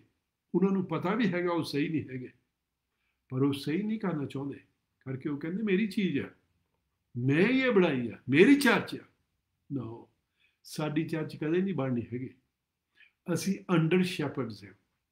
ਅਸੀਂ ਜਿਹੜਾ ਵੱਡਾ ਚਰਵਾਹਾ ਆ ਉਹਨੇ ਸਾਨੂੰ ਰੱਖਿਆ ਉਹ ਤੋਂ ਥੱਲੇ। ਚਰਚ ਹਰ ਵੇਲੇ ਉਹਦੀ ਰਹਿਣੀ ਆ। Okay, he is the head. ਅਸੀਂ ਥੋੜ੍ਹੀ ਜਿਹੀ ਸੇਵਾ ਕਰਦੇ ਹਾਂ। ਜੋ ਨੇ ਸਾਨੂੰ ਕਿਹਾ step out for a year or 6 months whatever, ਸਾਨੂੰ ਰੈਡੀ ਚਾਹੀਦੇ ਆ ਸਟੈਪ ਆਊਟ ਕਰਨ। ਬੇਸ਼ੱਕ ਦੀ ਅਸੀਂ ਪਿੱਛੇ ਜਾ ਕੇ ਜਿੱਦਾਂ ਹੋਰ ਸਾਰੇ ਬੈਠੇ ਉੱਦਾਂ ਬੈਠੀਏ। ਉੱਥੋਂ ਪਛਾਣ ਹੁੰਦਾ ਅਸੀਂ ਹੰਬਲ ਹਾਂ, ਅਸੀਂ ਪਰਮੇਸ਼ਰ ਦੇ ਆਖੇ ਲੱਗਣ ਨੂੰ ਤਿਆਰ ਹਾਂ। ਜਦੋਂ ਟਾਈਮ ਆਇਆ ਉਹਨੇ ਆਪ ਹੀ ਸਾਨੂੰ ਮੋਹਰੇ ਫੇਰ ਲੈ ਆਉਣਾ। ਜੇ ਨਾ ਵੀ ਲਿਆਂਦਾ ਫੇਰ ਵੀ ਕੋਈ ਨਹੀਂ ਕਰਕੇ, ਫੇਰ ਵੀ ਆਪਣੇ ਕੋਲ ਸੇਵਾ ਕਰਨ ਦਾ ਬਹੁਤ ਮੌਕਾ ਹੁੰਦਾ। ਬਹੁਤ ਭੈਣ ਭਰਾ ਆ ਜਿਨ੍ਹਾਂ ਦੇ ਮਦਦ ਦੀ ਲੋੜ ਆ। ਓਕੇ, ਜ਼ਰੂਰੀ ਨਹੀਂ ਸਟੇਜ ਉੱਤੇ ਜਾ ਕੇ ਮਦਦ ਹੋਣੀ ਹੈ। ਸੋ ਇੱਥੇ ਸਾਨੂੰ ਦੇਖਣ ਦੀ ਇਹ ਕੁਆਲਿਟੀਜ਼ ਆ ਲੀਡਰਸ਼ਿਪ ਦੀਆਂ ਬਾਈਬਲ ਦੇ ਤੌਰ। ਓਕੇ, ਤੇ ਆਪਾਂ ਨੂੰ ਆਪਣੇ ਆਪ ਨੂੰ ਚੈੱਕ ਕਰਨ ਦੀ ਜ਼ਰੂਰਤ ਆ। ਕਾਹਤੇ ਕਰਕੇ ਅਸੀਂ ਇੱਕ ਕਲੀਸਿਆ ਦੇ ਵਿੱਚ ਆ। ਓਕੇ, ਜਿਹੜਾ ਪੌਲ ਸੀਗਾ ਉਹ ਦੱਸਦਾ ਆ, ਉਹ ਕਹਿੰਦਾ ਵੀ ਮੈਂ ਅਪੋਸਲ ਆ, ਤੇ ਕਹਿੰਦਾ ਮੈਂ ਜਿਹੜੇ ਦੂਸਰੇ ਅਪੋਸਲ ਜਿਹੜੇ ਆਪਣੇ ਆਪ ਨੂੰ ਬਹੁਤ ਵੱਡੇ ਅਪੋਸਲ ਸਾਦੇ ਆ, ਮੈਂ ਕਹਿੰਦਾ ਉਹਨਾਂ ਨੂੰ ਘੱਟ ਨਹੀਂ ਹੈਗਾ। ਓਕੇ, 2 Corinthians ਉਹਦਾ 11ਵਾਂ ਚੈਪਟਰ ਤੇ ਉਹਦੀ 5ਵੀਂ ਆਇਤ ਦੇ ਵਿੱਚ ਪੌਲ 5ਵੀਂ ਤੇ 6ਵੀਂ ਆਇਤ ਦੇ ਵਿੱਚ ਆਪਾਂ ਦੇਖਦੇ ਹਾਂ। ਹਾਂਜੀ, 2 Corinthians chapter 11 verse 5 and 6, ਦੂਸਰਾ ਕਰੰਥੀਆਂ 11ਵਾਂ ਚੈਪਟਰ ਤੇ 5 ਤੇ 6 ਆਇਤ। ਕਿਉਂ ਜੋ ਮੈਂ ਆਪਣੇ ਆਪ ਨੂੰ ਉਹਨਾਂ ਮਹਾਨ ਰਸੂਲਾਂ ਤੋਂ ਕਿਸੇ ਗੱਲ ਵਿੱਚ ਘੱਟ ਨਹੀਂ ਸਮਝਦਾ ਹਾਂ, ਪਰ ਭਾਵੇਂ ਮੈਂ ਬੋਲਣ ਵਿੱਚ ਅਨਾੜੀ ਵੀ ਹੋਵਾਂ ਤਾਂ ਗਿਆਨ ਵਿੱਚ ਤਾਂ ਨਹੀਂ, ਸਗੋਂ ਅਸਾਂ ਹਰ ਤਰ੍ਹਾਂ ਤੁਹਾਡੇ ਲਈ ਸਭਨਾ ਗੱਲਾਂ ਵਿੱਚ ਇਹਨੂੰ ਪ੍ਰਗਟ ਕੀਤਾ ਹੈ। ਆਮੀਨ। ਸੋ ਇੱਥੇ ਉਹ ਸਾਨੂੰ ਦੱਸਦਾ ਹੈ, ਉਹ ਕਹਿੰਦਾ ਵੀ ਨੌਲੇਜ ਦੇ ਵਿੱਚ ਵੀ ਮੈਂ ਉੱਤੋਂ ਦੀ ਆ। ਓਕੇ, ਮੈਂ ਅਪੋਸਲ ਆ, ਪਰ ਉਹ ਆਪਾਂ ਗਾਹਾਂ ਜਾ ਕੇ ਦੇਖਣਾ ਆ ਉਹ ਕੀ ਸਬੂਤ ਦਿੰਦਾ ਕਿੱਦਾਂ ਉਹ ਅਪੋਸਲ ਆ। ਜੇ ਅੱਜ ਕੱਲ੍ਹ ਅਸੀਂ ਦੇਖੀਏ, ਉਹ ਦੱਸਣਾ ਮੈਂ ਅਪੋਸਲ ਆ। ਅੱਛਾ ਜੀ, ਕਿੱਦਾਂ ਅਪੋਸਲ ਬਣੇ? ਫਲਾਣੇ ਨੇ ਮੈਨੂੰ ਸਰਟੀਫਿਕੇਟ ਦੇ ਦਿੱਤਾ ਸੀ। ਓਕੇ, ਜਾਂ ਉਹਨੇ ਕਹਿਣਾ ਭਾਜੀ ਇੱਕ ਵਾਰੀ ਮੈਂ ਪ੍ਰੇ ਕਰਦਾ ਸੀਗਾ ਤੇ ਕੋਈ ਲੰਗੜਾ ਸੀਗਾ ਜਾਂ ਕੋਈ ਬਹੁਤ ਵੱਡੀ ਬਿਮਾਰੀ ਸੀ, ਮੈਂ ਪ੍ਰੇ ਕੀਤੀ ਉਦੋਂ ਹੀ ਠੀਕ ਹੋ ਗਿਆ। ਮੈਂ ਜੀ ਮਰਦਾ ਵੀ ਜੀਦਾ ਕਰਤਾ ਸੀ। ਓਕੇ, ਪਰ ਆਪਾਂ ਦੇਖਦੇ ਹਾਂ ਪੌਲ ਕਿੱਦਾਂ ਸਮਝਦਾ ਵੀ ਉਹ ਅਪੋਸਲ ਆ। ਬੇਸ਼ੱਕ ਦੀ ਜੀਸਸ ਨੂੰ ਉਹਨੇ ਆਪ ਮਿਲਿਆ ਸੀ, ਪਰ ਉਹ ਕੀ ਰੀਜ਼ਨਸ ਦਿੰਦਾ ਆਪਣੇ ਅਪੋਸਲਸ ਬਣਦੇ। ਤੇ ਆਪਾਂ 7ਵੀਂ ਤੇ 8ਵੀਂ ਆਇਤ ਚੈਪਟਰ 11 ਦੇ ਵਿੱਚੋਂ ਪੜ੍ਹਦੇ ਹਾਂ 2 Corinthians। 2 Corinthians chapter 11 verse 7 and 8। ਇਹ ਦੂਸਰਾ ਕਰੰਥੀਆਂ 11ਵਾਂ ਚੈਪਟਰ 7 ਤੇ 8 ਆਇਤ ਆਪਾਂ ਪੜ੍ਹਦੇ ਹਾਂ। ਇੱਥੇ ਇੱਦਾਂ ਲਿਖਿਆ, ਅਥਵਾ ਮੈਂ ਜੋ ਪਰਮੇਸ਼ਰ ਦੀ ਖੁਸ਼ਖਬਰੀ ਤੁਹਾਨੂੰ ਮੁਫਤ ਸੁਣਾ ਕੇ ਆਪਣੇ ਆਪ ਨੂੰ ਨੀਵਿਆਂ ਕੀਤਾ ਵੀ ਤੁਸੀਂ ਉੱਚੇ ਕੀਤੇ ਜਾਓ, ਉੱਤੇ ਕੀਤੇ ਜਾਓ, ਭਲਾ ਇਹਦੇ ਵਿੱਚ ਕੋਈ ਪਾਪ ਕੀਤਾ? ਤੁਹਾਡੀ ਸੇਵਾ ਕਰਨ ਲਈ ਮੈਂ ਤਾਂ ਹੋਰਨਾਂ ਕਲੀਸਿਆ ਤੋਂ ਖਰਚ ਲੈ ਕੇ ਉਹਨਾਂ ਨੂੰ ਲੁੱਟ ਲਿਆ। ਆਮੀਨ। ਸੋ ਕੀ ਕਹਿੰਦਾ ਉਹ ਪਹਿਲੀ ਚੀਜ਼ ਜੋ ਪੌਲ ਇੱਥੇ ਦੱਸਦਾ, ਆਪਾਂ ਅੱਗੇ ਆਲਰੇਡੀ ਡਿਸਕਸ ਕਰ ਹਟੇ, ਉਹ ਕੀ ਆ? ਉਹ ਕਹਿੰਦਾ ਮੈਂ ਕਿਸੇ ਤੋਂ ਪੈਸਾ ਨਹੀਂ ਲਿਆ। ਓਕੇ, ਇੱਦਾਂ ਨਹੀਂ ਸੀ, ਉਹ ਕੋ ਰਾਈਟ ਸੀਗੀ, ਉਹ ਆਫਰਿੰਗ ਟੇਕ ਸਕਦਾ, ਆਫਰਿੰਗ ਵੀ ਨਹੀਂ ਟੇਕ ਕਰਦਾ ਸੀਗਾ। ਓਕੇ, ਸੋ ਕੋਈ ਪੈਸਾ ਨਹੀਂ ਕਿਸੇ ਤੋਂ ਮੰਗਦਾ ਸੀਗਾ, ਪਰ ਉਹ ਕ੍ਰਿਸਚੀਅਨ ਚਰਚ ਨੂੰ ਕਹਿੰਦਾ ਮੈਂ ਤੁਹਾਡੀ ਸੇਵਾ ਕੀਤੀ ਆ, ਸੇਵਕ ਸੀਗਾ। ਸੋ ਪਹਿਲੀ ਨਿਸ਼ਾਨ ਉਹ ਦੱਸਦਾ ਆ ਅਪੋਸਲ ਦਾ ਕੀ ਆ, ਲੀਡਰ ਦਾ ਕੀ ਆ, ਕਹਿੰਦਾ ਮੈਂ ਤੁਹਾਡੀ ਸੇਵਾ ਕੀਤੀ ਆ, ਉਹ ਵੀ ਬਿਨਾਂ ਪੈਸੇ ਤੋਂ, ਬਿਨਾਂ ਕੁਛ ਤੁਹਾਡੇ ਤੋਂ ਲੈਣ ਦੇ। ਸੋ ਪਹਿਲਾ ਨਿਸ਼ਾਨ ਜੋ ਸਾਨੂੰ ਦੱਸਦਾ ਆ ਲੀਡਰਸ਼ਿਪ ਦਾ, ਉਹ ਇਹ ਆ, ਉਹ ਸੇਵਕ ਆ, ਉਹ ਸੇਵਾ ਕਰਦਾ ਆ ਬਿਨਾਂ ਕਿਸੇ ਲਾਲਚ ਤੋਂ, ਬਿਨਾਂ ਕਿਸੇ ਪੈਸੇ ਤੋਂ। 9ਵੀਂ ਆਇਤ ਦੇ ਸੇਮ ਚੈਪਟਰ ਦੇ ਵਿੱਚੋਂ ਸਾਨੂੰ ਦੱਸਦਾ ਆ, ਔਰ ਜਦ ਤੁਹਾਡੇ ਕੋਲ ਹੁੰਦਿਆਂ ਮੈਨੂੰ ਲੋੜ ਪਈ ਤਾਂ ਕਿਸੇ ਉੱਤੇ ਭਾਰੂ ਨਾ ਹੋਇਆ, ਕਿਉਂ ਜੋ ਭਰਾਵਾਂ ਦੇ ਮਕਦੂਨੀਆ ਤੋਂ ਆ ਕੇ ਮੇਰੀ ਲੋੜ ਪੂਰੀ ਕੀਤੀ, ਅਤੇ ਹਰ ਇੱਕ ਗੱਲ ਵਿੱਚ ਮੈਂ ਤੁਹਾਡੇ ਉੱਤੇ ਭਾਰੂ ਹੋਣ ਤੋਂ ਰੁਕਿਆ ਰਿਹਾ ਅਤੇ ਰੁਕਿਆ ਰਹਾਂਗਾ ਵੀ। ਆਮੀਨ। ਕੀ ਕਹਿੰਦਾ? ਮੈਂ ਕਿਸੇ ਤਰ੍ਹਾਂ ਵੀ ਤੁਹਾਡੇ ਤੇ ਬੋਝ ਨਹੀਂ ਪਾਇਆ, ਕਿਸੇ ਤਰ੍ਹਾਂ ਵੀ ਕੋਈ ਭਾਰ ਨਹੀਂ ਪਾਇਆ ਹੈਗਾ। ਓਕੇ, ਮੈਸੇਡੋਨੀਆ ਚਰਚ ਨੇ ਮੈਨੂੰ ਗਿਫਟ ਭੇਜੀ ਆ, ਮੈਂ ਉਹਦੇ ਨਾਲ ਰੋਟੀ ਖਾਂਦਾ ਸੀ, ਮੈਂ ਉਹਦੇ ਨਾਲ ਰਹਿੰਦਾ ਸੀ, ਪਰ ਕਹਿੰਦਾ ਮੈਂ ਤੁਹਾਡੇ ਤੋਂ ਕੁਛ ਨਹੀਂ ਲਿਆ। ਉਹਨਾਂ ਤੋਂ ਵੀ ਉਹਨੇ ਮੰਗਿਆ ਨਹੀਂ, ਉਹਨੇ ਆਟੋਮੈਟਿਕਲੀ ਸੋਚਿਆ ਬਈ ਅਸੀਂ ਬਹੁਤ ਦੀ ਮਦਦ ਕਰਨੀ ਚਾਹੁੰਦੇ ਹਾਂ, ਤੇ ਉਹਨੂੰ ਗਿਫਟ ਭੇਜ ਦਿੱਤੀ। ਓਕੇ, ਸੋ ਇੱਥੇ ਅਸੀਂ ਦੇਖਦੇ ਹਾਂ ਪੌਲ ਦੱਸਦਾ ਸੇਵਾ ਕਰਦਾ ਆ। ਓਕੇ, ਕੋਈ ਲਾਲਚ ਨੂੰ ਨਹੀਂ ਕਰਦਾ ਹੈਗਾ, ਉਹ ਆਪਣੀ ਕਿੰਗਡਮ ਨਹੀਂ ਬਣਾ ਰਿਹਾ, ਯਿਸੂ ਮਸੀਹ ਦੀ ਕਿੰਗਡਮ ਬਣਾ ਰਿਹਾ ਹੈ। ਬਹੁਤ ਸਕਾਲਾ ਸੀ ਉਹਦੇ ਵਾਸਤੇ ਪੈਸੇ ਇਕੱਠੇ ਕਰਨ ਵਾਸਤੇ, ਜਾਂ ਬਹੁਤ ਸਕਾਲਾ ਸੀਗਾ ਉਹਨੂੰ ਵੱਡਾ ਲੀਡਰ ਬਣਨ ਵਾਸਤੇ, ਪਰ ਉਹ ਸੇਵਕ ਹੀ ਰਿਹਾ। ਸਾਨੂੰ ਸੇਵਕ ਰਹਿਣ ਦੀ ਜ਼ਰੂਰਤ ਆ। 12 ਤੇ 13 ਅੱਜ ਵੀ ਆਪਾਂ ਸੇਮ ਚੈਪਟਰ ਦੇ ਵਿੱਚੋਂ ਪੜ੍ਹਾਂਗੇ। ਇਹ ਵੀ ਦੂਸਰਾ ਕੁਰਿੰਥੀਆਂ 11ਵਾਂ ਚੈਪਟਰ 12 ਤੇ 13 ਆਪਾਂ ਪੜ੍ਹਨ ਲੱਗੇ ਹਾਂ। 2 Corinthians chapter 11 verse 12 and 13। ਪਰ ਮੈਂ ਜੋ ਕਰਦਾ ਹਾਂ ਸੋ ਹੀ ਕਰਦਾ ਰਹਾਂਗਾ, ਤਾਂ ਜੋ ਮੈਂ ਦਾਊ ਲੱਭਣ ਵਾਲਿਆਂ ਦੇ ਦਾਊ ਝਾੜ ਸੁੱਟਾਂ। ਪਰ ਜਿਸ ਗੱਲ ਵਿੱਚ ਉਹ ਅਪਮਾਨ ਕਰਦੇ ਹਨ ਉਸ ਵਿੱਚ ਸਾਡੇ ਵਰਗੇ ਠਹਿਰਨ, ਕਿਉਂ ਜੇ ਇਹ ਜਿਹੇ ਲੋਕ ਝੂਠੇ ਰਸੂਲ ਅਤੇ ਛਲ ਬਲ ਕਰਨ ਵਾਲੇ ਹਨ, ਜੋ ਆਪਣੇ ਰੂਪ ਨੂੰ ਮਸੀਹ ਦੇ ਰਸੂਲਾਂ ਦੇ ਰੂਪ ਵਿੱਚ ਬਟਾਉਂਦੇ ਹਨ। ਪੌਲ ਦੇ ਟਾਈਮ ਦੇ ਵਿੱਚ ਵੀ ਸੀਗੇ, ਉਦੋਂ ਬਾਅਦ ਵੀ ਸੀਗੇ, ਹੁਣ ਵੀ ਹੈਗੇ ਆ। ਕੀ ਕਹਿੰਦਾ? ਝੂਠੇ ਰਸੂਲ, ਝੂਠੇ ਪ੍ਰੋਫਿਟਸ, ਝੂਠੇ ਸਾਰੇ ਤਰ੍ਹਾਂ ਦੇ, ਓਕੇ, ਜਿਹੜੇ ਧੋਖਾ ਦੇਣ ਵਾਲੇ ਆ, ਉਹ ਕਹਿੰਦਾ ਤੁਹਾਡੇ ਵਿੱਚ ਆ। ਉਹ ਕਹਿੰਦਾ ਉਹ ਸਿਖਾਉਂਦੇ ਸੀ। ਉਹਨਾਂ ਦਾ ਕੀ ਨਿਸ਼ਾਨ ਸੀਗਾ? ਉਹ ਪੈਸੇ ਖਿੱਚਣ ਦੀ ਕੋਸ਼ਿਸ਼ ਕਰਦੇ ਸੀ ਲੋਕਾਂ ਤੋਂ। ਇਸ ਕਰਕੇ ਪੌਲ ਬਹੁਤ ਕਲੀਅਰ ਰਹਿੰਦਾ ਸੀ ਵੀ ਮੈਂ ਇਹਦੇ ਵਿੱਚ ਨਾ ਆਵਾਂ, ਮੈਂ ਕਿਤੇ ਉਹਨਾਂ ਵਰਗਾ ਨਾ ਬਣ ਜਾਵਾਂ। ਉਹ ਕਹਿੰਦਾ ਮੈਂ ਅੱਗੇ ਵੀ ਨਹੀਂ ਲਏ, ਗਾਹਾਂ ਵੀ ਨਹੀਂ ਲੈਣੇ, ਮੈਂ ਇਦਾਂ ਹੀ ਜੀਵਨ ਗੁਜ਼ਾਰਨਾ, ਮੈਂ ਇਦਾਂ ਹੀ ਸੇਵਾ ਕਰਦਾ ਰਹਿਣਾ, ਕਿਸੇ ਤੋਂ ਵੀ ਪੈਸਾ ਨਹੀਂ ਮੰਗਣਾ ਹੈਗਾ। ਇਹ ਉਹਦਾ ਵੇ ਆਫ ਲਿਵਿੰਗ ਸੀਗਾ। ਉਹ ਇਸ ਤਰ੍ਹਾਂ ਰਹਿ ਰਿਹਾ ਸੀਗਾ। ਸਾਨੂੰ ਇਹ ਜਾਣਨ ਦੀ ਜ਼ਰੂਰਤ ਆ, ਸਾਨੂੰ ਇਹ ਪਛਾਣਨ ਦੀ ਜ਼ਰੂਰਤ ਆ, ਤੇ ਅਸੀਂ ਫੇਰ ਗਾਹਾਂ ਪ੍ਰਭੂ ਦੇ ਵਿੱਚ ਵੱਧ ਸਕਦੇ ਤਾਂ ਅਸੀਂ ਦੂਸਰਿਆਂ ਨੂੰ ਪਛਾਣ ਸਕਦੇ ਹਾਂ ਜਿਹੜੇ ਸਾਨੂੰ ਧੋਖਾ ਦੇਣ ਵਾਲੇ ਆਏ ਹੋਏ ਆ। ਓਕੇ, 14ਵੀਂ ਆਇਤ ਵੀ ਆਪਾਂ ਪੜ੍ਹਦੇ ਹਾਂ। ਹਾਂਜੀ, ਅਤੇ ਇਹ ਅਚਰਜ ਦੀ ਗੱਲ ਨਹੀਂ, ਕਿਉਂ ਜੋ ਸ਼ੈਤਾਨ ਵੀ ਆਪਣੇ ਰੂਪ ਨੂੰ ਚਾਨਣ ਦੇ ਦੂਤ ਦੇ ਰੂਪ ਵਿੱਚ ਬਟਾਉਂਦਾ ਹੈ। ਓਕੇ, ਸੋ ਇੱਥੇ ਸਾਨੂੰ ਕੀ ਦੱਸਦਾ? ਸੱਚੀ ਕਹਿੰਦਾ ਜਿਹੜਾ ਸ਼ੈਤਾਨ ਆ ਉਹ ਵੀ ਕਈ ਵਾਰੀ ਲੋ ਦਾ ਬਣ ਕੇ ਆ ਜਾਂਦਾ ਆ। ਓਕੇ, ਲੋ ਦਾ ਫਰਿਸ਼ਤਾ ਬਣ ਕੇ ਆ ਜਾਂਦਾ ਆ। ਸੋ ਕਹਿੰਦਾ ਜਿਹੜੇ ਉਹਨੂੰ ਸਰਵ ਕਰਦੇ ਆ ਉਹ ਵੀ ਉਹਨੇ ਵੀ ਭੇਦ ਬਦਲ ਕੇ ਆ ਜਾਣਾ, ਉਹਨੇ ਵੀ ਉਦਾਂ ਹੀ ਕਰ ਲਾ ਪੈਣਾ। ਓਕੇ, ਜੇ ਉਹ ਕਹਿੰਦਾ ਉਹਨਾਂ ਦਾ ਜਿਹੜਾ ਮਾਲਕ ਆ, ਜਿਹੜਾ ਉਹਨਾਂ ਦੇ ਕੰਟਰੋਲ, ਜਿਹਦੇ ਵਿੱਚ ਕੰਟਰੋਲ ਦੇ ਵਿੱਚ ਜੋ ਇਦਾਂ ਕਰਦਾ ਫਿਰ ਉਹਨੇ ਵੀ ਇਦਾਂ ਹੀ ਕਰਨੀ ਆ। ਓਕੇ, ਕਈ ਵਾਰੀ ਸੱਚੀ ਗੱਲ ਆ, ਕਈ ਵਾਰੀ ਮੇਰੇ ਭੈਣ ਭਰਾ ਜਿਹੜੇ ਇਹਨਾਂ ਵਿੱਚ ਫਸੇ ਹੋਏ ਆ, ਉਹਨਾਂ ਨੂੰ ਵੀ ਨਹੀਂ ਪਤਾ ਹੁੰਦਾ ਉਹ ਸ਼ੈਤਾਨ ਦੀ ਸਰਵਿਸ ਕਰ ਰਹੇ ਆ। ਪਰ ਜੇ ਅਸੀਂ ਆਹ ਚੀਜ਼ਾਂ ਕਰ ਰਹੇ ਹਾਂ ਜੋ ਪੌਲ ਇੱਥੇ ਸਾਨੂੰ ਸਿਖਾ ਰਿਹਾ ਆ, ਫਿਰ ਅਸੀਂ ਖਤਰੇ ਦੇ ਵਿੱਚ ਆ। ਫਿਰ ਸਾਨੂੰ ਚੈੱਕ ਕਰਨਾ ਪੈਣਾ, ਸਾਨੂੰ ਮੁੜ ਕੇ ਫੇਰ ਪਰਮੇਸ਼ਰ ਯਿਸੂ ਮਸੀਹ ਦੇ ਕੋਲ ਆਉਣਾ ਪੈਣਾ, ਤੋਬਾ ਕਰਨੀ ਪੈਣੀ ਆ। ਜਦੋਂ ਅਸੀਂ ਪੈਸੇ ਲੋਕਾਂ ਤੋਂ ਜੋਰੇ ਜਰਬੀ ਮੰਗਦੇ ਉਹ ਛੱਡਣੇ ਪੈਣੇ ਆ, ਤਾਂ ਫਿਰ ਅਸੀਂ ਆਪਣੇ ਆਪ ਨੂੰ ਸਹੀ ਕਰਕੇ ਸਹੀ ਪ੍ਰਚਾਰ ਕਰ ਸਕਦੇ ਹਾਂ। ਫਿਰ ਸਾਡੀ ਜਿਹੜੀ ਨੀਂਹ ਆ ਉਹ ਸਹੀ ਹੋਣੀ ਆ। ਹੁਣ ਆਪਾਂ 15ਵੀਂ ਆਇਤ ਵੀ ਪੜਾਂਗੇ। ਇਸ ਲਈ ਜੋ ਉਹਦੇ ਸੇਵਕ ਆਪਣੇ ਰੂਪ ਨੂੰ ਧਰਮ ਦੇ ਸੇਵਕਾਂ ਦੇ ਰੂਪ ਵਿੱਚ ਬਟਾਉਂਦੇ ਹਨ, ਤਾਂ ਕੋਈ ਵੱਡੀ ਗੱਲ ਨਹੀਂ, ਪਰ ਉਹਨਾਂ ਦਾ ਅੰਤ ਉਹਨਾਂ ਦੀਆਂ ਕਰਨੀਆਂ ਦੇ ਅਨੁਸਾਰ ਹੋਵੇਗਾ। ਪੌਲ ਕਹਿੰਦਾ ਜਿਹੜੇ ਉਹਦੇ ਸਰਵੈਂਟ, ਸ਼ੈਤਾਨ ਦੇ ਸਰਵੈਂਟ ਆ, ਉਹ ਵੀ ਕਹਿੰਦਾ ਇਦਾਂ ਹੀ ਕਰਦੇ ਆ, ਪਰ ਜਿਹੜਾ ਉਹਨਾਂ ਦਾ ਅੰਤ ਆ, ਅਖੀਰ ਆ, ਓਕੇ, ਅਖੀਰ ਬਹੁਤ ਮੰਦਾ ਹੋਣਾ, ਅਖੀਰ ਬਹੁਤ ਖਰਾਬ ਹੋਣਾ ਆ। ਇਸ ਕਰਕੇ ਆਹ ਖਬਰਦਾਰੀ ਜੋ ਆਪਾਂ ਬਾਈਬਲ 'ਚ ਦੇਖ ਰਹੇ ਹਾਂ, ਸਾਨੂੰ ਸਾਰਿਆਂ ਨੂੰ ਲੈਣੀ ਚਾਹੀਦੀ ਆ। ਸਾਨੂੰ ਸਾਰਿਆਂ ਨੂੰ ਦੇਖਣਾ ਚਾਹੀਦਾ ਆ ਅਸੀਂ ਕਿੱਥੇ ਖੜੇ ਆ। ਕਿਤੇ ਅਸੀਂ ਰੋਂਗ ਜਗ੍ਹਾ ਤਾਂ ਨਹੀਂ ਖੜੇ, ਅਸੀਂ ਰੋਂਗ ਪਲੇਸ ਦੇ ਵਿੱਚ ਤਾਂ ਨਹੀਂ ਹੈਗੇ।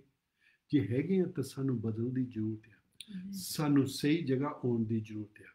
2 Corinthians ਦਾ 11ਵਾਂ ਚੈਪਟਰ ਤੇ ਉਹਦੀ 23ਵੀਂ ਆਇਤ ਆਪਾਂ ਪੜ੍ਹ ਲੈਂਦੇ ਹਾਂ।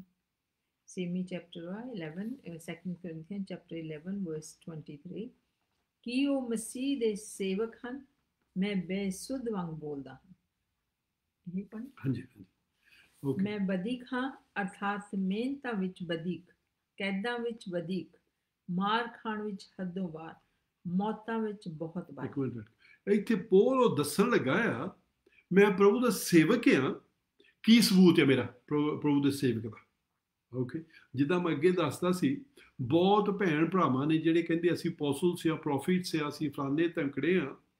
ਉਹਨੇ ਫਿਰ ਦੱਸਣੇ ਆ ਕਾਹ ਤੇ ਕਿੱਦਾਂ ਆ ਉਹ ਜੀ। ਮੈਂ ਜੀ ਇੰਨਿਆਂ ਵਾਸਤੇ ਪ੍ਰੇ ਕੀਤੀ ਸੀ, ਮੈਂ ਜੀ ਆਹ ਕੀਤਾ ਸੀ, ਮੈਂ ਜੀ ਆਹ ਕੀਤਾ ਸੀ।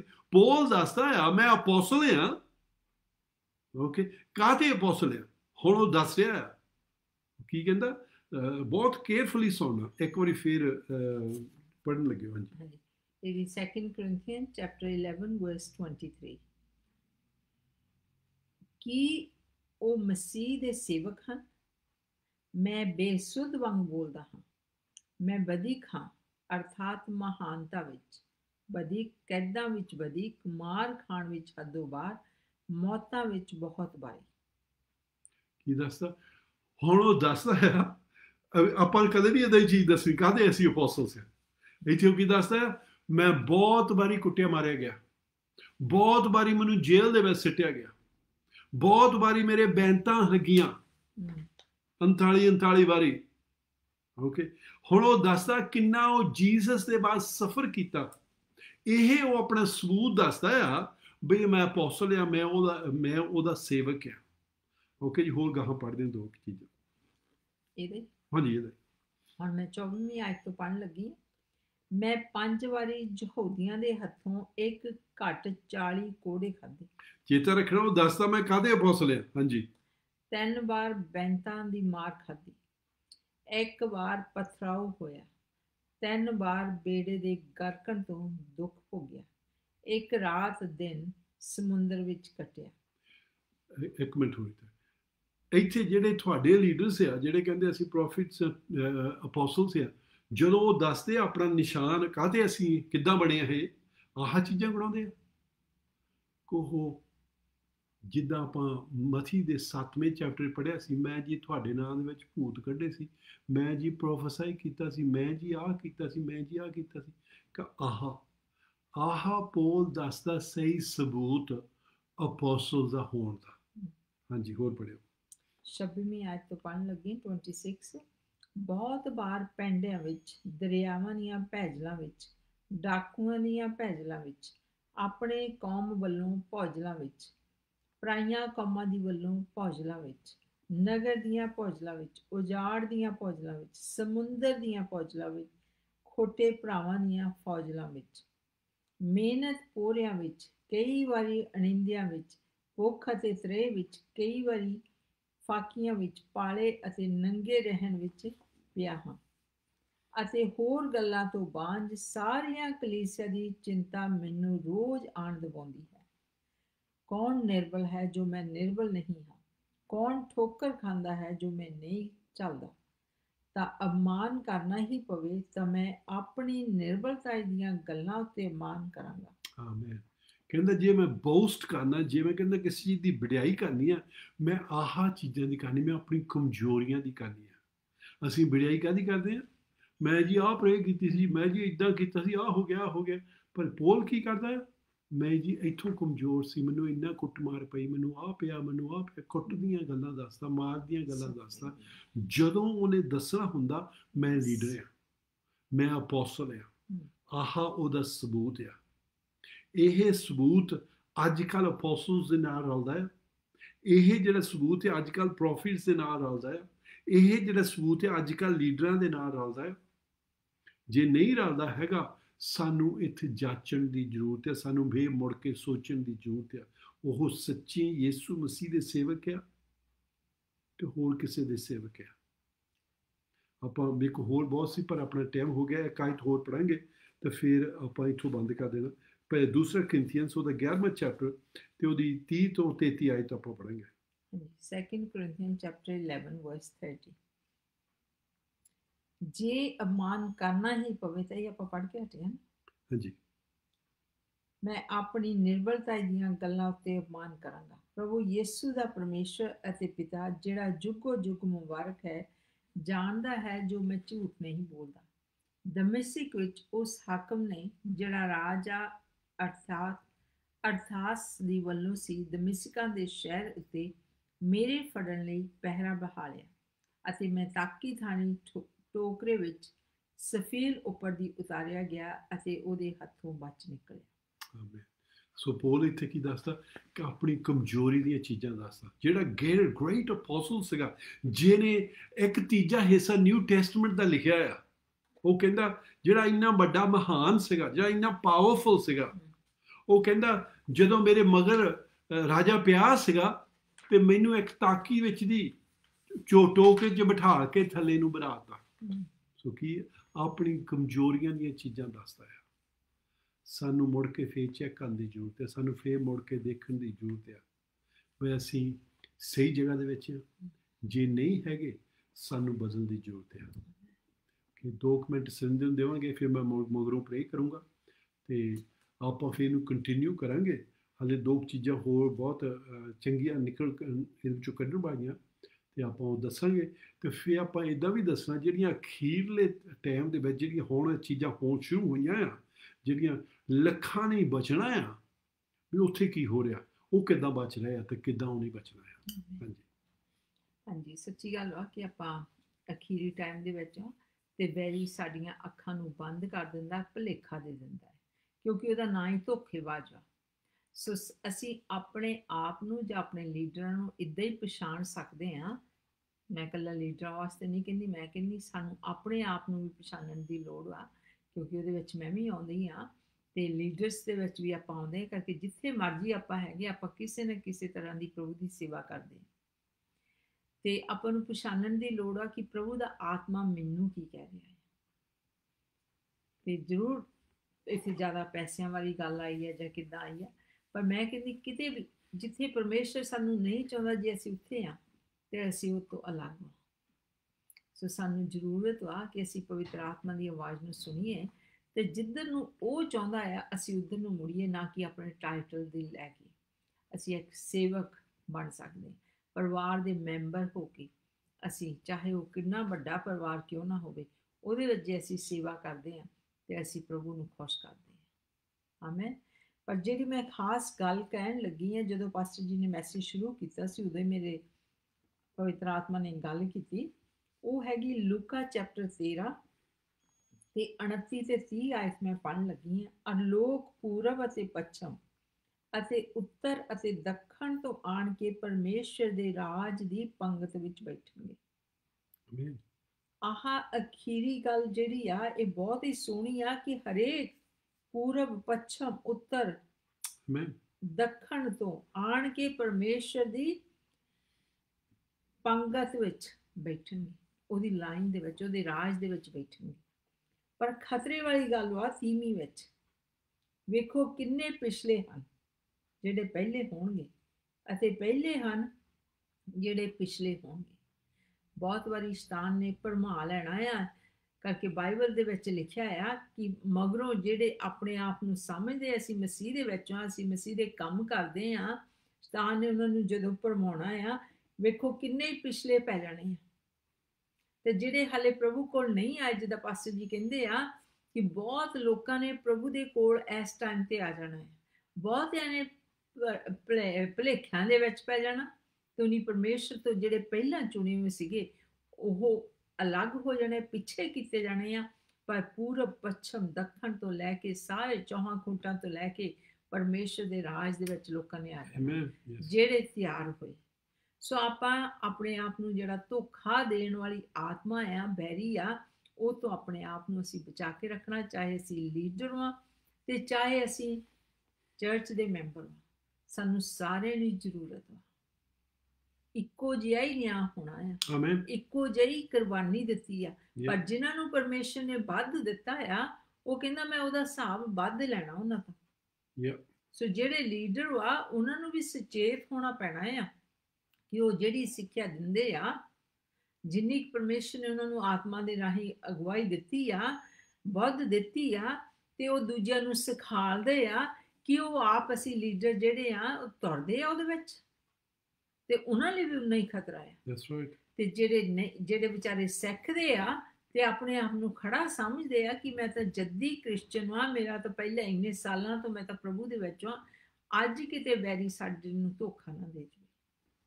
ਸੋ ਸਾਨੂੰ ਸਾਰਿਆਂ ਨੂੰ ਸੁਚੇਤ ਹੋਣ ਦੀ ਲੋੜ ਆ, ਜਿੰਨਾ ਜਿੰਨਾ ਪਰਮੇਸ਼ਰ ਨੇ ਦਿੱਤਾ ਉਹਦਾ ਹੀ ਹਿਸਾਬ ਲੈਣਾ।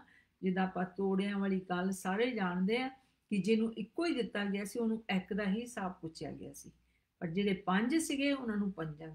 ਜੇ ਤੁਹਾਨੂੰ ਜ਼ਿਆਦਾ ਸੇਵਾ ਦਿੱਤੀ ਆ ਤੇ ਪਰਮੇਸ਼ਰ ਨੇ ਪੁੱਛਣਾ ਹੈ ਉਹਦਾ ਵੀ ਹਿਸਾਬ। ਜਿਹੜੇ ਲੀਡਰਸ ਆ, ਜਿਹੜੇ ਅਪੋਸਟਲਸ ਆ, ਪ੍ਰੋਫਿਟਸ ਆ, ਹੋਰ ਆ, ਇਹ ਸਾਰੀਆਂ ਚੀਜ਼ਾਂ ਪ੍ਰਭੂ ਵੱਲੋਂ ਹੀ ਆ, ਪਰ ਕਿਤੇ ਆਪਾਂ ਤਿਲਕ ਨਾ ਜਾਈਏ ਉਹਨਾਂ ਤੋਂ। ਆਮੀਨ। ਆਪਣੀ ਹੁਸ਼ਿਆਰੀ ਰੱਖੀਏ, ਚਾਹੇ ਅਸੀਂ ਘਰ ਦੇ ਪਰਿਵਾਰ ਦੇ ਮੈਂਬਰ ਹੀ ਆ, ਚਰਚ ਦੇ ਮੈਂਬਰ ਹੀ ਆ, ਤਾਂ ਵੀ ਸਾਡੀ ਜ਼ਿੰਮੇਵਾਰੀ ਹੈ ਅਸੀਂ ਆਪਣੇ ਆਗੂਆਂ ਨੂੰ ਵੀ ਤੇ ਆਪਣੇ ਆਪ ਨੂੰ ਵੀ ਪਰਖਣਾ ਹੈ। ਆਮੀਨ। ਆਮੀਨ। ਤਾਂ ਕਿ ਅਸੀਂ ਪ੍ਰਭੂ ਦੀ ਹਜ਼ੂਰੀ ਦੇ ਵਿੱਚ ਪੰਗਤ ਵਿੱਚ ਬਹਿਣ ਵਾਲੇ ਹੋਈਏ, ਪਹਿਲੇ ਪਿਛਲੇ ਨਾ ਹੋ ਜਾਈਏ। ਜਿਹੜੇ ਪਹਿਲੇ ਸੀ ਉਹ ਕਿਤੇ ਪਿਛਲੇ ਨਾ ਹੋ ਜਾਣ। ਸੋ ਆਪਾਂ ਆਪਣਾ ਖਿਆਲ ਰੱਖਣਾ ਹੈ। ਆਮੀਨ। ਆਮੀਨ। ਕਿ ਜੀ ਹੁਣ ਆਪਾਂ ਪ੍ਰੇ ਕਰਾਂਗੇ। ਪਹਿਲਾਂ ਆਪਾਂ ਪ੍ਰੇ ਕਰਾਂਗੇ ਜਿੰਨੇ ਵੀ ਆਪਣਾ ਜੀਵਨ ਠੀਕ ਕਰਨਾ ਚਾਹੁੰਦੇ ਆ। Thank ਹੋ you. ਸਕਦਾ ਤੁਸੀਂ ਹਲੇ ਜੀਸਸ ਨੂੰ ਆਪਣੇ ਦਿਲ ਵਿੱਚ ਨਹੀਂ ਸੱਦਿਆ। Mm. ਹੋ ਸਕਦਾ ਤੁਸੀਂ ਹੁਣ ਪਛਾਣ ਲਿਆ ਵੀ ਤੁਸੀਂ ਗਲਤ ਜਗ੍ਹਾ ਦੇ ਵਿੱਚ ਆ, ਤੁਸੀਂ ਚੇਂਜ ਕਰਨਾ ਚਾਹੁੰਦੇ ਆ। ਮੈਂ ਪ੍ਰੇ ਕਰੂੰਗਾ, ਤੁਸੀਂ ਇਸ ਵੇਲੇ ਪਰਮੇਸ਼ਰ ਦੇ ਨਾਲ ਪ੍ਰੇ ਕਰ ਸਕਦੇ ਆ। ਜਗਦੀਸ਼ ਨੂੰ ਦੱਸਣ ਦੀ ਜ਼ਰੂਰਤ ਨਹੀਂ, ਜਗਦੀਸ਼ ਨੂੰ ਕੁਛ ਕਰਨ ਦੀ ਜ਼ਰੂਰਤ ਨਹੀਂ ਹੈਗੀ, ਪਰ ਪਰਮੇਸ਼ਰ ਦੇ ਨਾਲ ਰਸਤਾ ਠੀਕ ਕਰਨ ਦੀ ਜ਼ਰੂਰਤ ਹੈ। Mm. ਸੋ ਤੁਸੀਂ ਇਸ ਵੇਲੇ ਕਰ ਸਕਦੇ ਜਦੋਂ ਮੈਂ ਪ੍ਰੇ ਕਰਨੀ ਆ। ਫਿਰ ਆਪਾਂ ਉਹਨਾਂ ਵਾਸਤੇ ਪ੍ਰੇ ਕਰਾਂਗੇ ਜਿਹੜੇ ਬਿਮਾਰ ਆ, ਜਿਨ੍ਹਾਂ ਦੇ ਇਸ ਵੇਲੇ ਮੁਸੀਬਤਾਂ ਵਿੱਚ ਦੀ ਜਾ ਰਹੇ, ਜਿਹੜੇ ਡਿਪਰੈਸ਼ਨ ਓਪਰੇਸ਼ਨ ਦੇ ਥੱਲੇ ਆ, ਤੇ ਪ੍ਰਭੂ ਉਹਦੇ ਵਾਸਤੇ ਮਿਰਕਲਸ ਕਰੂੰਗਾ ਤੇ ਉਹਨੇ ਉਸੇ ਵੇਲੇ ਠੀਕ ਹੋਣ ਲੱਗ ਪੈਣਾ। ਆਜੋ ਪਹਿਲਾਂ ਆਪਾਂ ਉਹਨਾਂ ਵਾਸਤੇ ਪ੍ਰੇ ਕਰਦੇ ਜਿਨ੍ਹਾਂ ਦੇ ਜੀਵਨ ਪ੍ਰਭੂ ਨੇ ਠੀਕ ਕਰਨ ਦੀ ਜ਼ਰੂਰਤ ਹੈ। Thank you father. ਸਵਰਗ ਪਿਤਾ, ਹੀ ਤੁਹਾਡਾ ਧੰਨਵਾਦ, ਤੁਹਾਡੀ ਵਡਿਆਈ ਕਰਦੇ ਜਿੰਨੇ ਵੀ ਮੇਰੇ ਭੈਣ ਭਰਾ ਇਸ ਵੇਲੇ ਸੁਣ ਰਹੇ ਆ। ਅਸੀਂ ਸਪੈਸ਼ਲੀ ਉਹਨਾਂ ਵਾਸਤੇ ਪ੍ਰੇ ਕਰਦੇ ਹਾਂ ਸਵਰਗ ਪਿਤਾ, ਜਿਹੜੇ ਇਸ ਵੇਲੇ ਖੁੱਝੇ ਹੋਏ ਸੀਗੇ, ਤੁਹਾਨੂੰ ਜਾਣਦੇ ਨਹੀਂ ਸੀ, ਪਰ ਉਹਨਾਂ ਨੂੰ ਪਤਾ ਲੱਗਾ ਵੀ ਜੀਸਸ ਸਾਡੇ ਵਾਸਤੇ ਮਰ ਗਿਆ, ਜੀਸਸ ਨੇ ਸਾਡੀ ਸਜ਼ਾ ਚੱਕ ਲਈ ਆ। ਤੇ ਸਵਰਗ ਪਿਤਾ ਅੱਜ ਉਹ ਤੁਹਾਡੇ ਨਾਲ ਤੁਹਾਨੂੰ ਪਿਤਾ ਜੀ ਬਣਾਉਣਾ ਚਾਹੁੰਦੇ, ਆਪਣੇ ਪਾਪਾਂ ਦੀ ਮਾਫੀ ਚਾਹੁੰਦੇ ਆ। ਤੇ ਸਵਰਗ ਪਿਤਾ ਤੁਸੀਂ ਉਹਨਾਂ 'ਤੇ ਕਿਰਪਾ ਕਰੋ। ਤੁਸੀਂ ਕਿਹਾ ਸੀ ਜੇ ਤੁਸੀਂ ਪਾਪਾਂ ਦਾ ਇਕਰਾਰ ਕਰੋਗੇ, ਯਿਸੂ ਮਸੀਹ ਨੂੰ ਆਪਣੇ ਹਿਰਦੇ ਵਿੱਚ ਬੁਲਾ ਲਓਗੇ ਤੇ ਤੁਸੀਂ ਦੂਸਰਾ ਜਨਮ ਪਾ ਲਓਗੇ, ਤੁਸੀਂ ਠੀਕ, ਤੁਹਾਡਾ ਰਸਤਾ ਠੀਕ ਹੋ ਜਾਊਗਾ। ਤੇ ਸਵਰਗ ਪਿਤਾ ਐਸੇ ਵੇਲੇ ਅਸੀਂ ਚਾਹੁੰਦੇ ਉਹਨਾਂ ਦਾ ਰਸਤਾ ਠੀਕ ਹੋ ਜਾਵੇ। ਤੇ ਸਵਰਗ ਪਿਤਾ ਅਸੀਂ ਉਹਨਾਂ ਵਾਸਤੇ ਪ੍ਰੇ ਕਰਦੇ ਹਾਂ ਜਿਨ੍ਹਾਂ ਨੂੰ ਪਤਾ ਨਹੀਂ ਸੀ, ਸ਼ੈਤਾਨ ਨੇ ਉਹਨਾਂ ਦੀ ਅੱਖਾਂ 'ਤੇ ਪਰਦਾ ਪਾਇਆ ਸੀਗਾ, ਤੇ ਸਵਰਗ ਪਿਤਾ ਰੋਂਗ ਜਗ੍ਹਾ ਦੇ ਵਿੱਚ ਸੀ। ਐਸੇ ਵੇਲੇ ਉਹ ਸੋਚਦੇ ਆ ਅਸੀਂ ਕਿੱਦਾਂ ਕਰੀਏ। ਸਵਰਗ ਪਿਤਾ ਅਸੀਂ ਯਿਸੂ ਮਸੀਹ ਦੇ ਨਾਮ ਦੇ ਵਿੱਚ ਮੰਗਦੇ ਹਾਂ, ਤੁਸੀਂ ਰੂਹ ਆਤਮਾ ਨਾਲ ਉਹਨਾਂ ਨਾਲ ਗੱਲ ਕਰੋ ਤੇ ਉਹ ਆਪਣੇ ਜੀਵਨ ਨੂੰ ਸੁਧਾਰ ਸਕਣ। ਤੇ ਸਵਰਗ ਪਿਤਾ ਮੁੜ ਕੇ ਫੇਰ ਤੁਹਾਡੇ ਬੇਟੇ ਬੇਟੀਆਂ ਬਣ ਕੇ ਤੁਹਾਡੇ ਆਖੇ ਦੇ ਵਿੱਚ ਚੱਲ ਸਕਣ ਤੇ ਉਹ ਆਪਣੀ ਨੀਂਹ ਤੁਹਾਡੇ ਬਚਨ ਦੇ ਉੱਤੇ ਰੱਖ ਸਕਣ। ਸਵਰਗ ਪਿਤਾ ਅਸੀਂ ਤੁਹਾਡਾ ਧੰਨਵਾਦ, ਤੁਹਾਡੀ ਵਡਿਆਈ ਯਿਸੂ ਮਸੀਹ ਦੇ ਨਾਮ ਦੇ ਵਿੱਚ ਕਰਦੇ ਹਾਂ। ਆਮੀਨ। ਆਪਾਂ ਉਹਨਾਂ ਵਾਸਤੇ ਪ੍ਰੇ ਕਰਾਂਗੇ ਜਿਨ੍ਹਾਂ ਨੂੰ ਇਸ ਵੇਲੇ ਮਿਰਕਲ ਚਾਹੀਦੀ ਹੈ, ਤੇ ਜਿੱਦਾਂ ਦੀ ਬਾਜੀ ਮਿਰਕਲ ਜਾਂ ਹੀਲਿੰਗ ਮਿਰਕਲ ਜਾਂ ਮੈਂਟਲੀ ਮਿਰਕਲ ਜਾਂ ਕਿਸੇ ਪਰਿਵਾਰ ਦੇ ਵਿੱਚ ਕੋਈ ਮੁਸੀਬਤ ਹੈ ਉਹਦੀ ਉੱਦਾਂ ਦੀ ਮਿਰਕਲ। ਸੋ ਆਪਾਂ ਮਿਰਕਲ ਵਾਸਤੇ ਪ੍ਰੇ ਕਰਦੇ ਹਾਂ। Thank you father. ਸਵਰਗ ਪਿਤਾ ਅਸੀਂ ਤੁਹਾਡਾ ਧੰਨਵਾਦ, ਤੁਹਾਡੀ ਵਡਿਆਈ ਕਰਦੇ ਹਾਂ।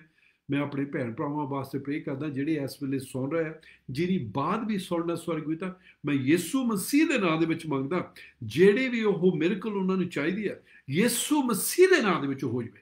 ਸਵਰਗ ਪਿਤਾ ਜਿਹੜੇ ਇਸ ਵੇਲੇ ਬਿਮਾਰ ਆ, ਜਿਹੜੇ ਕੈਂਸਰ ਦੇ ਥੱਲੇ, ਕੋਵਿਡ-19 ਦੇ ਥੱਲੇ, ਜਿਹੜੇ ਸਵਰਗ ਪਿਤਾ ਲਿਵਰ ਜਾਂ ਕਿਡਨੀਜ਼ ਦੀ ਬਿਮਾਰੀ ਆ ਜਾਂ ਖੂਨ ਦੀ ਬਿਮਾਰੀ ਆ, ਜਾਂ ਸਵਰਗ ਪਿਤਾ ਜਿਨ੍ਹਾਂ ਦਾ ਦਿਲ ਕਮਜ਼ੋਰ ਆ, ਤੇ ਸਵਰਗ ਪਿਤਾ ਜਿੱਦਾਂ ਦੀ ਮਰਜ਼ੀ ਬਿਮਾਰੀ ਹੋਵੇ ਯਿਸੂ ਮਸੀਹ ਦੇ ਅਸੀਂ ਨਾਂ ਦੇ ਵਿੱਚ ਮੰਗਦੇ ਹਾਂ ਐਸੇ ਵੇਲੇ ਉਹ ਸ਼ਿਫਾ ਪਾ ਲੈਣ।